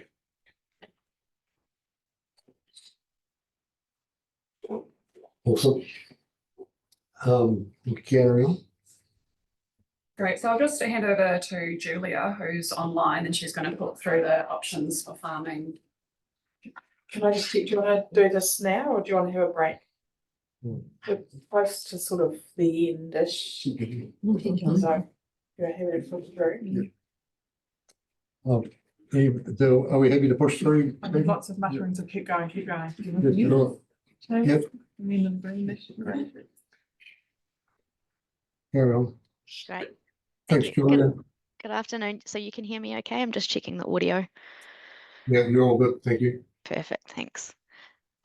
So I've got 2 topics to go through with you today, and the first one is farming. So when it comes to the air plan, the farming chapter is concerned with activities that cause odour, where that could impact the amenity of surrounding properties. So this covers activities such as intensive farming and farm waste management.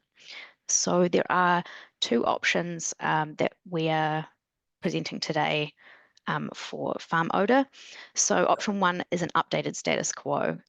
Currently in the air plan, air discharges from intensive farming are permitted if the operation does not exceed 2,000 pigs or 100,000 poultry. Odour from farm waste is managed through the waste plan and is a permitted activity subject to setbacks and an offensive and objectionable test. So the updated status quo would look at bringing over the farm waste management rules into the air plan and aligning the setbacks. Option 2 would look at more stringent permitted thresholds for intensive farming. So the current air plan intensive farming rules are less stringent than in other regions of the country and less stringent than rules in the Otago Territorial Authority plans. So although odour from farming does not appear to be a big issue in Otago, this may be because there are more stringent requirements in the Territorial Authority plans, which are managing this activity. And discharges to air are a regional council responsibility. So under option 2, we would investigate the situation further to understand what the appropriate thresholds would be to effectively manage this activity. So those are the 2 options for farming. So the next slide is the question. So the question is really, are you comfortable with the status quo with the updates from the waste plan, or do you want greater protections for odour? Thank you, Julia. Okay. Sorry, I may be missing what your options. So is the belief that under option 1 status quo that anything that is on an intensive farm now is discharged onto that particular farm? Because what isn't a rule at the moment, I think, is really smelly discharges from poultry farms onto any other land, and we suffer that. Or is that actually controlled at the moment? So at the moment, there are the intensive farming is permitted within those thresholds I talked about. So that was, sorry. No, go back. This is where discharges from those type of properties you're talking about, and so I'm talking about hen farm, poultry farming here, where the land, the soil is taken off, or the manure is taken off those properties and put onto other farms, which is happening regularly all over Otago. Okay, yeah. I think this activity is mainly looking at the intensive farming aspect, but dealing with farm waste or other byproducts of farming is sort of a different topic. Is that? Well, no, it isn't, because it's, I have never had the chance to say, so if you want to do an intensive poultry farm, you get to be heard on a consent potentially. If your neighbour decides to pick up that, as they do, and put it in a big piles right beside you, they do, and then spread it when they choose to on a nice humid evening when you're having a barbecue, they do. I've got no chance to ever be heard on that. And I'm so, that consent. And so it's the intensity, you get the effects of the intensity, but they're not actually farming intensively next door to you. Yeah, actually, that's generally a rule that's controlled in a district plan rather than a regional plan. Well, it's the same odour, it's just that, yeah. Yeah, but it's, so we manage the air discharge of odour, they manage the land use effective odour. So this is where some of our functions cross over. Dust is another one that's challenging. Odour and dust are 2 of the issues that cross over both, and the location of discharging effluent is generally in the TAs, intensive farming. And, Can we just check that, please? Yeah. Yeah, well, we'll check and come back. I'm not sure.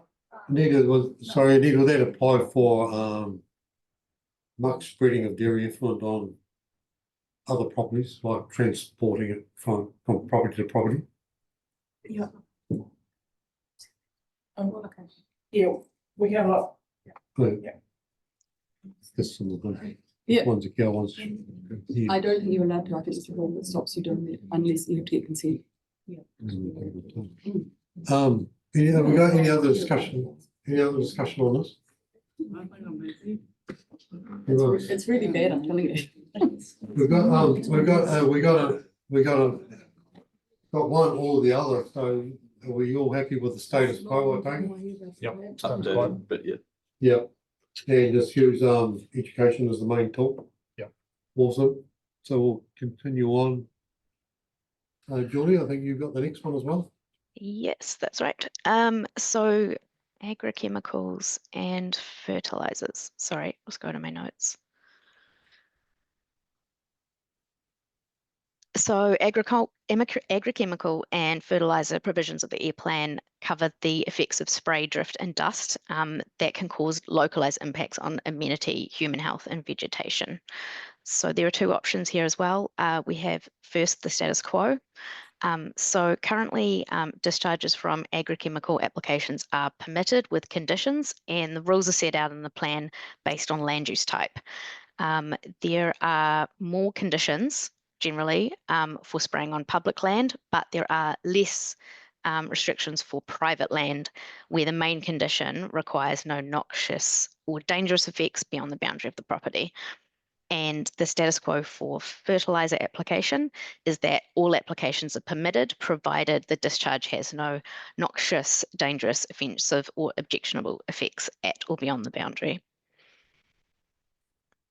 So option 2 would look at more management.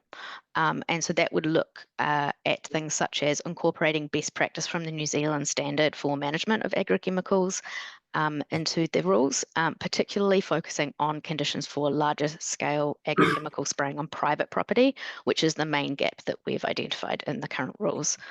And for fertilizer application, this option 2 could look at providing setbacks for fertilizer application unless the neighbouring property agreed otherwise. So those are the two options there at a high level. And the next slide is just the question of whether you are comfortable with the status quo or whether you want greater protections around agrochemical spraying and fertilizer application.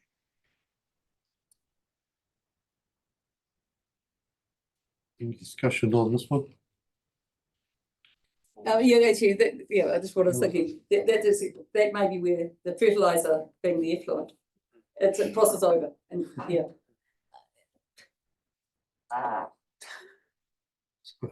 Status quo. Elliot?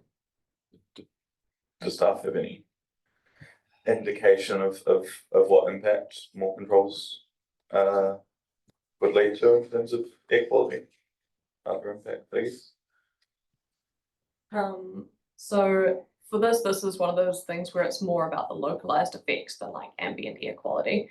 And so, yeah, what Julia was saying is that the main gap that we seem to have is that we've got these controls that require operators to have qualifications and notify people if you're doing spraying on public land, but basically no matter what you're doing, if it's on private property, you don't have to have any notification or any specific qualifications, and so you can get some issues.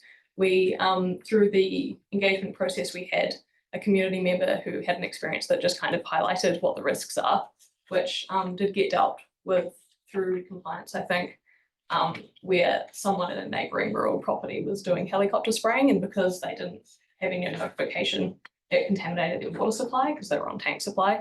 So it's just things like that and that was permitted because it was on private property. So yeah, that's sort of like the gap. It's specific impacts on nearby people really, rather than ambient air quality.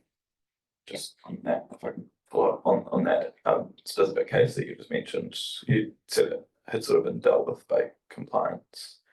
Yeah. Do you know how that got, or maybe Joe can, or someone can jump in, as to how that got dealt with, or if that gap is still, you know, like with these additional controls plug that gap, is that still Yeah, needed I to be think, fixed? yeah, so that particular case, I'm not sure, I haven't talked with, basically the information we had about the incident was from the community member who raised it, and she said she was happy with how ORC dealt with it, and advised her on what to do. But yeah, basically what we're suggesting, the New Zealand standard for management of agrochemicals would require you, usually like they recommend that you have notification for that kind of spraying. So yeah, it would be plugging that gap. Sure. So in that specific example, compliance attended, an outcome was found, and the complainant was happy with the outcome. Yeah, well, she basically, I think the situation was that the activity was like they didn't do anything wrong by not notifying her because they weren't required to do that.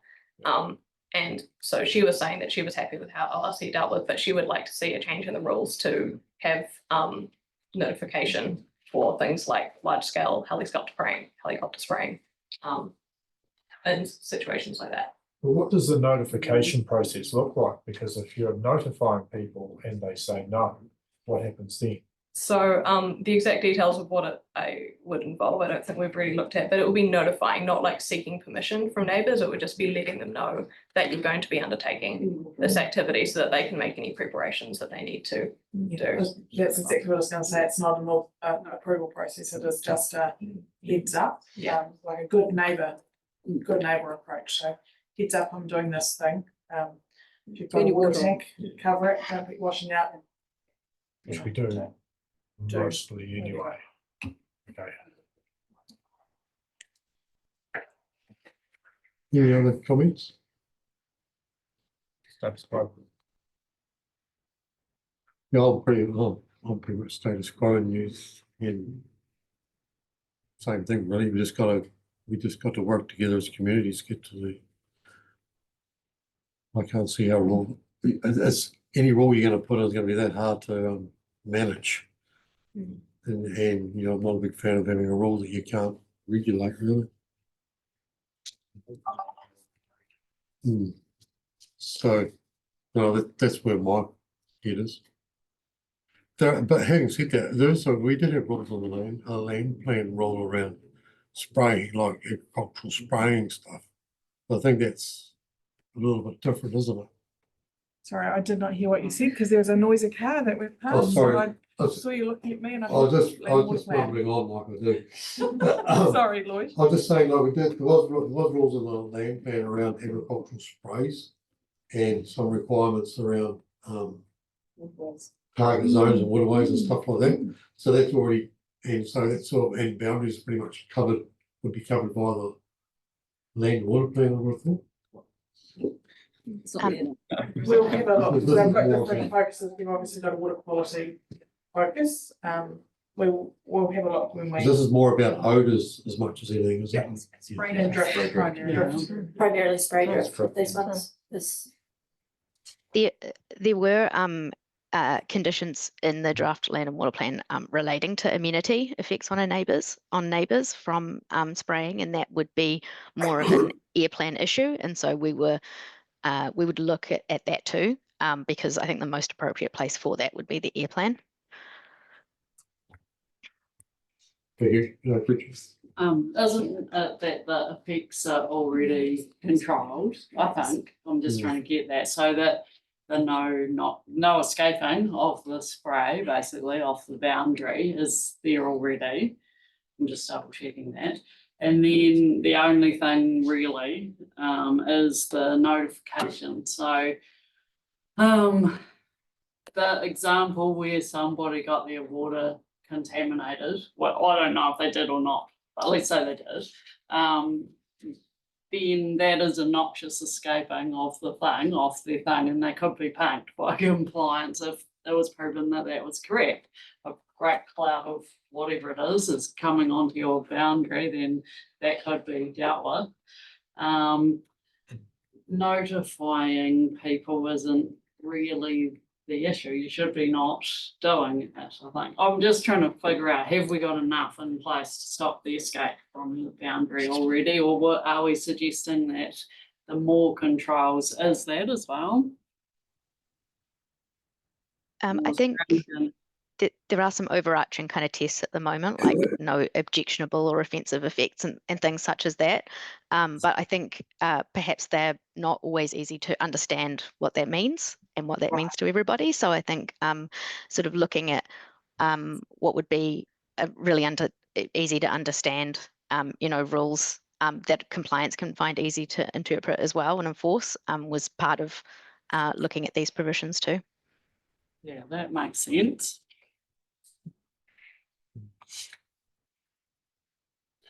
Sweet. Notification one.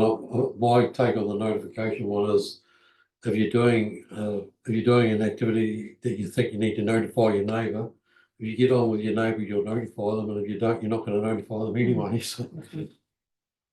So yeah. Understandable rules is a good idea though. Understandable rules is a good idea. Yeah. What boundaries? Okay, I think we've got vehicle emissions left. Would that be right? Well, trade and industrial. Trade and industrial, yeah, so I can talk through this. This is a little bit similar to the previous two in that we feel that the status quo is doing a good job, but we can always put in further protections if that's the direction. Just to explain about trade and industrial. The trade and industrial refers to, under the RMA, it's any premises used for trade and industrial purposes, and this can include things like waste management, wastewater treatment plants, it can include composting facilities, but it can also include, for example,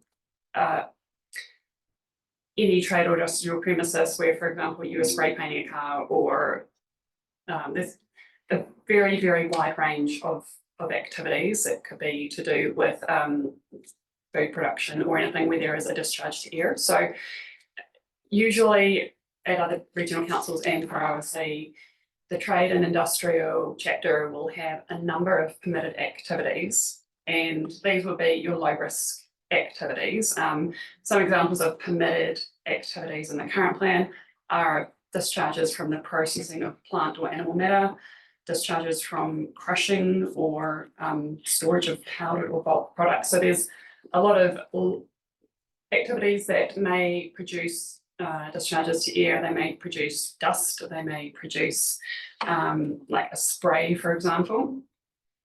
Discharges from metal processing and foundries, discharges from chemical processing. So generally there's a list of permitted activities which would be considered very, very low risk.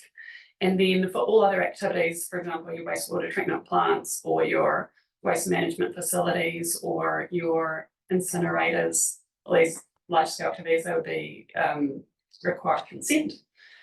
And that's what we've currently got. We think it's pretty good, but keen to hear any feedback on that. If you want us to look at further protections, we can.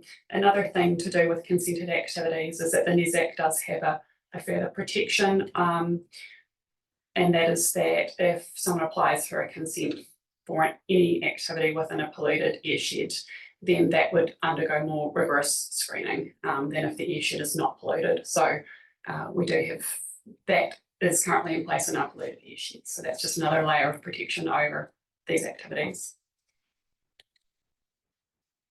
Thank you, Amber. That's awesome. Any comments on that one? It's good to hear that we've got status quo that we believe is working and is functional and doing the job. So that's really good to hear. Karen? I'm okay with status quo if it's pretty good. Thanks, Karen. Any other comments? It's pretty good. I think we're all pretty happy with leaving it was working. Don't mess with it pretty much. Are we going through the vehicles one or we've got next steps? The vehicles, they said we couldn't do emissions. We didn't put a vehicles one on the slides just simply because our ability to influence vehicles is so limited. Yeah. But so. I understand why you won't have things around vehicles in the air plan, but in the air strategy, is that for discussion today too, or will that be somewhere else? We certainly could. Yeah, we can have a discussion around that. Yeah. There are things we could do. The question is sort of what impact those things would have. There are a number of things we are already doing, particularly through our role in public transport, electrifying buses. That's a biggie. There's a lot of things that ORC can do as an organisation to show leadership in that space, sort of electrifying our own stuff. And we're doing a lot in that space at the moment. But I guess the air plan and the air strategies focus on public health rather than a lot of those things tend to focus on the climate change aspect of that, which is something that we're managing elsewhere. But certainly happy to have a discussion about things that you think we could do with vehicles. Yeah. throw a few bones in the paper. Yeah, well, and I guess just on that, I noticed the public consultation, there were some suggestions, looking at in that engagement document, the section 61. That table there were some things that you consulted about. So clearly there were some good ideas. And I guess I just wondered to fill out what some of those might be around the policies that recognise the effect of nitrogen dioxide emissions, the joint education campaigns with other councils, work with other organisations to reduce vehicle emissions, what some of those ideas might be and whether they would have a place in the strategy. Sure. So what some plans do is have, rather than rules, as they mention, we're going to advocate more strongly to central government. We're going to, and to say car importers, all that kind of thing, anybody who we can get to bring down emissions. And they also, as you say, suggest having relationships with other councils or with TAs. And it's probably the kind of thing that in our case we would put in the strategy. If that was something that, if you wanted to up our activities in that area, really we do quite a bit of that already, just sort of in the course of our normal work and commenting on various submissions on legislation for our work on the future development strategies for our urban work as well. But it's certainly something that we could put in the strategy if you wanted to.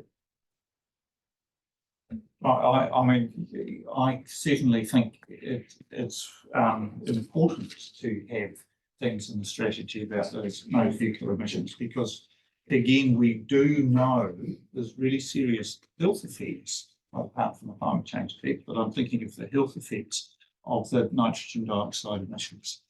And though we mightn't have a huge amount of monitoring information about that, I think there is enough information to tell us actually that that's a serious problem and we can potentially have some positive effects around it.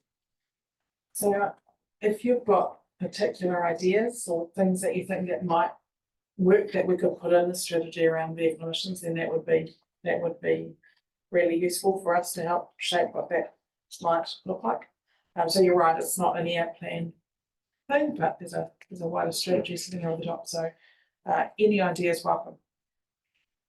Look, Cornelia. Look, I just probably need to check with Alexa first, but there's a problem with rules getting gazumped by covenants occasionally. And I know that there's a situation somewhere around Arrowtown or Lake Hayes or something. Can you just explain how that worked? Because I think we need to make sure that we've got something in our strategy and or plan that talks to that. I haven't seen an update on it, but it was about fires going in, open and wood burners and any fires going into Lake Hayes Estate. You remember it, Anita? Yeah, and they've got a covenant over top of it and everybody's just ignored it. So what, as I understand it, when the subdivision was developed, the developer put a covenant right. in that said no wood burners could be installed. People are installing them. It's a Queenstown Lake it's a private property covenant that needs to be enforced. So and there's no one to enforce it. You would need to go to a lawyer and get legal. Our rules would always apply. Our rules apply. That's right. There's too many. Our rules would always apply. So a covenant, you can't covenant your way out of a regional plan rule. No. But we can't enforce a covenant. Yep. Yeah, So that's in that case. I remember that one. There is no regional plan rule. But people just assume we would enforce the covenant term because it's written like a rule. So that's what the issue was. And when I was first on council here, I had many people, you obviously remembering Kate, many people asking us for enforcement of that. And as people started putting in fires. Yeah, so the antithesis of that is I've just read a contract recently which the purchaser on a subdivision was gazumped from complaining about anything for a distance of 3.5 kilometres. And it just occurs to me that actually it's a really bad rule. That should almost be, so if you've got a complaint about someone's practice and you bought the land from them, then they can't complain about anything. It doesn't matter what it was, which is a really interesting covenant that we should just be making sure that we're. people But can- again, yeah. that holds no weight. If they No, no, no, complain, no, if but they we should be- complain to us, we would still take action. Yeah, on that it, we have and- to ensure that, that we can Oh, that's legitimise nothing that. to do with us. We want to have something in there that can be enforced is what I'm meaning. Yeah. Yeah, But again, Yeah. people putting private covenants on developments. no, I is appreciate that. irrelevant. Yeah, and that's why I wanted to get that example before I asked it, but it's making sure that we've got the rules in place that people can complain as well. So if we had a rule that said no fires in that case, then we would enforce Yeah. that. Yeah. We don't. So, yeah, it's a. Also, So we could have something that covenants can be lodged with us to, so no. You could, but the administrative and resourcing burden on that will be, the cost would, don't become anywhere near the benefit like it would be. Well and truly. If you think there's value in a rule, put it in the plan. Don't. No, well, so, okay, can I give the emphasis for this? Is Joe Bloggs, 20 of them, by a section thinking they've protected themselves by entering a covenant because they've bought land, the people have all said, we don't want this. They have voluntarily offered that up in their purchase and there's nothing there to protect them from that. And that's the problem, is it's a void, that those are volunteers, and if they could covenant into something, into a plan, then that would be fine. But and I'm just checking, I think it's a really good discussion. I'm not saying yes or no. I'm just putting it out there that that would then protect everyone who thought that Private plan change.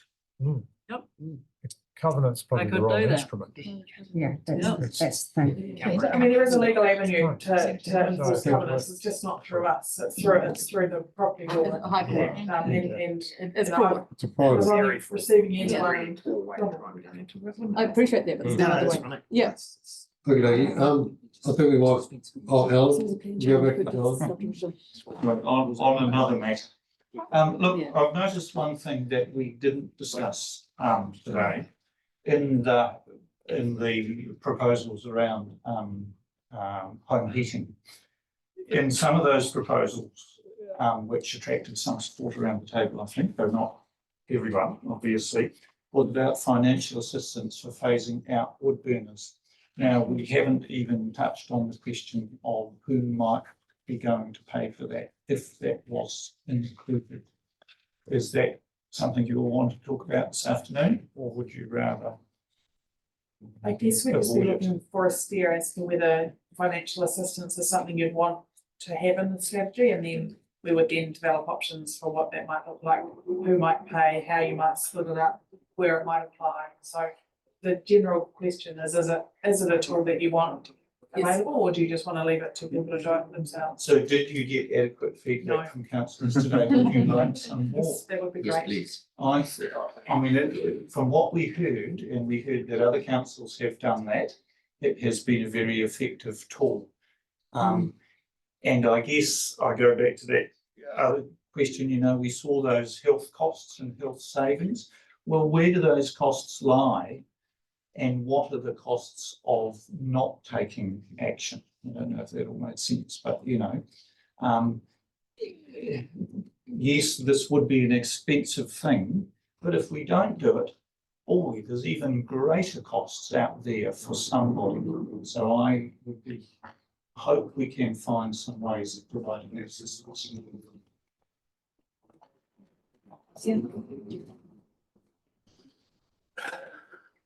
I agree with that, because after many years of no action, it's the only thing that's gonna get people to convert from a wood burner they've already got in their homes to something different, because attrition doesn't really happen. Like, you might have the same wood burner for 50 years in your house.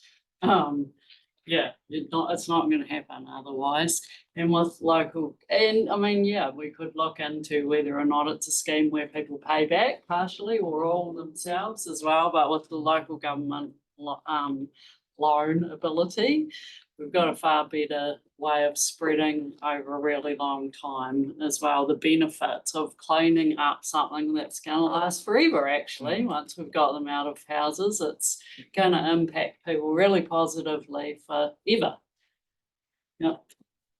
Sweet, I've got Elliot first. Okay. I had I'll just stop to say about transport, but I might just send that through to someone if that's okay. So I don't take up everyone's time here. But one thing I thought that was missing from, and it wouldn't be in the plan, it would be in the strategy, but was just the public information side of it. I know some of the options, we're talking about education campaigns, but just not under any of the options, but on their own, just about equality issues and that sort of science communication picture was something that even in that management options and stuff document I didn't see anywhere. So that would be really cool to explore, I think, and I'll send my other thoughts through to you and Ed. Yep. Thanks, Kate, and Alexa. I certainly agree with a mechanism, financial assistance to do things, not that we contribute, but that's cost neutral. But we give people the upfront ability to change.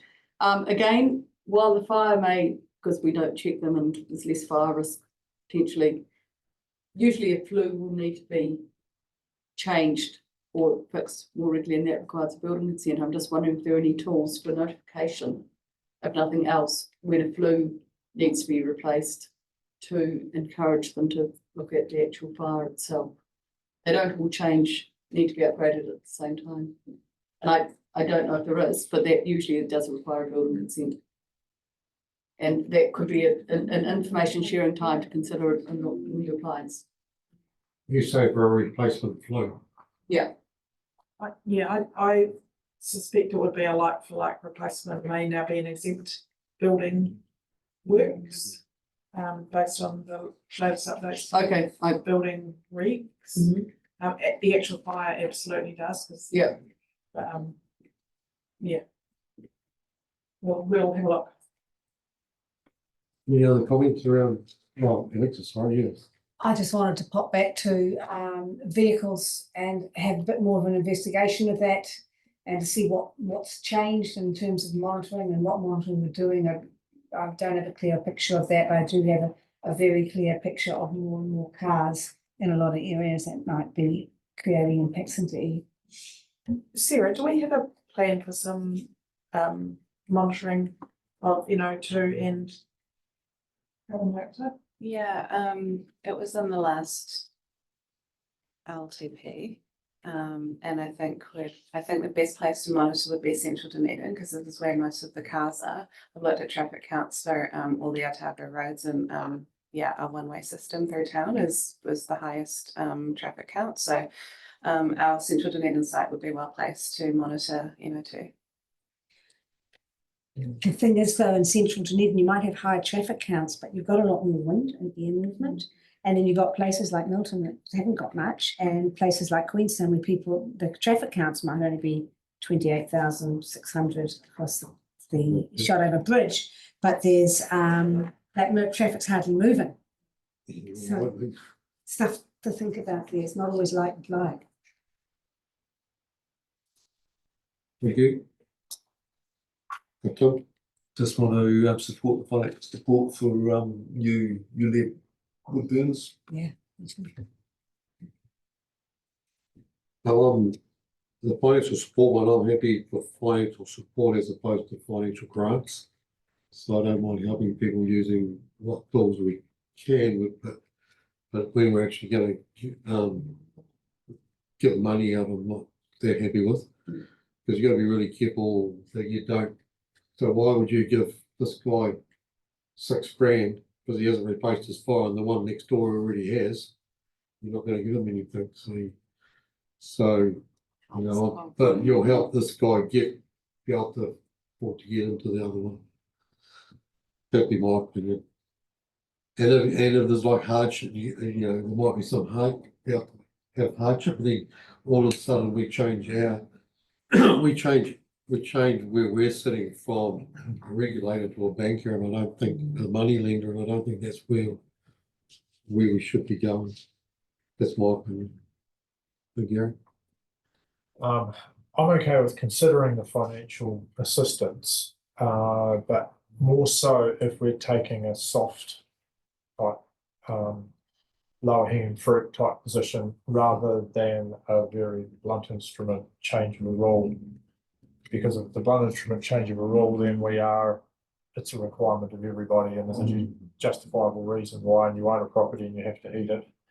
If we're trying to incentivize people to make better options on the basis of the reasons why we think that needs to be done, and that's still a choice, then I think the financial assistance part might help.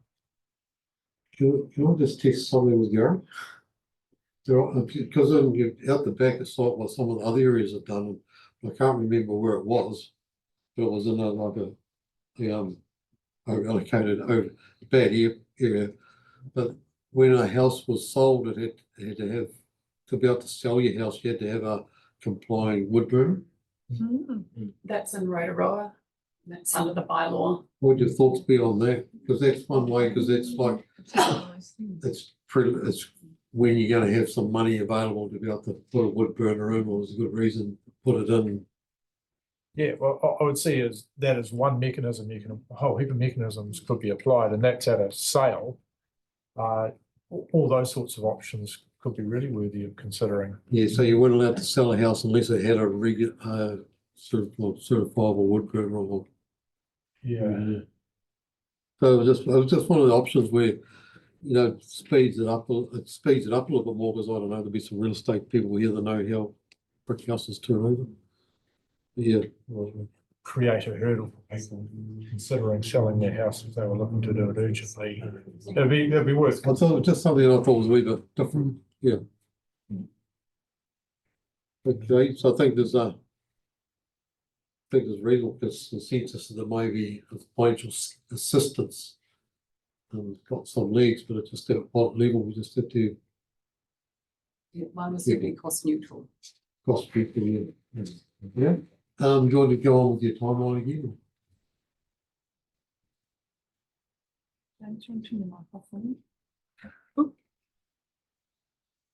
So just while Amber's bringing that up, I think, so the key thing is, we're coming back to you on the 19th of March.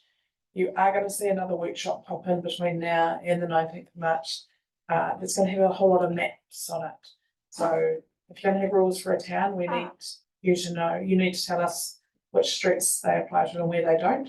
And we're just trying to figure out exactly when that's going to fit in. We may need to bump someone out to bring that one in, but that's some exciting things to look forward to. I know you're all thrilled about 22 maps of towns. Amanda looks like she's got a date lined up. Yeah, it's in the diary for the 6th of March. Perfect. When the diary is Just taking a bit of order and risk. Yeah, perfect. So that's gonna come up to you, so then you'll have an understanding of the what and the where. And then on the 19th of March, we'll come back to you with what we think we've heard today in terms of preferred options. There's a couple where there's been two, so we'll bring you those, but we'll also bring you an alternative timeline for developing these things that builds in additional engagement. And then you've got that, you can have that conversation as well. So you'll have a methodology that will rule in or out certain streets, or what the parameters are going to be. So what you'll be saying, would you be looking for us to step outside that methodology and say, God, no, on that street, but on that street? It's a art, not a science, but it's essentially the urban areas plus areas we know that are zoned for growth. And so we just want to test those with you to make sure that they're right. Okay. It might be very quick. Fine. Yeah, we're done. This sounds pretty good to me. We just have to think about it. We're going to go to another round of consultation, what form that might take. Yeah, and Fleur and I are already thinking about what that might look like and making sure that we can use councillor Laws and Callaghan's local connections to get the right people along, and perhaps have them on an engagement working group so that they're helping us to target the right people or something like that. Gary looks thrilled.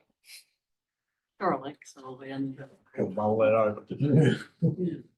Well, in fact, the thing is, it's about giving the affected people the opportunity to have a say, and it's up to them whether they take that opportunity. But I think that might be one of our learnings from some of our other plans, that we need to work with that, take our communities on the ride with us. Yeah. But I said, I think we'll wrap it up with that. I think that was a really good session. There's a lot of work on behind that, behind the 3 papers, and it's really good to see it is starting to come together. And there's always a bit of tension that, you know, when you're at this stage, as I say, over time, the people will come to the middle over time, I guess, and come to an acceptable position going forward. So thank you, everybody who's been involved in getting us to where we are. Thank you very much, and thank you for everybody for contributing to the discussions. And until the 6th of March, maybe the next time we reconvene on the airplane stuff. So all good. I'll just close off with a closing karakia. Kia mutu a mātou mahi, mō tēnei wā, manaki kia mai mātou katoa, o mātou hoa, o mātou whānau, ao ki te aorangi, o ao ngā mea katoa. Amine. Amine. Our work is finished at the moment. Bless all our colleagues, our families, peace to the universe, and peace to all things. Thank you.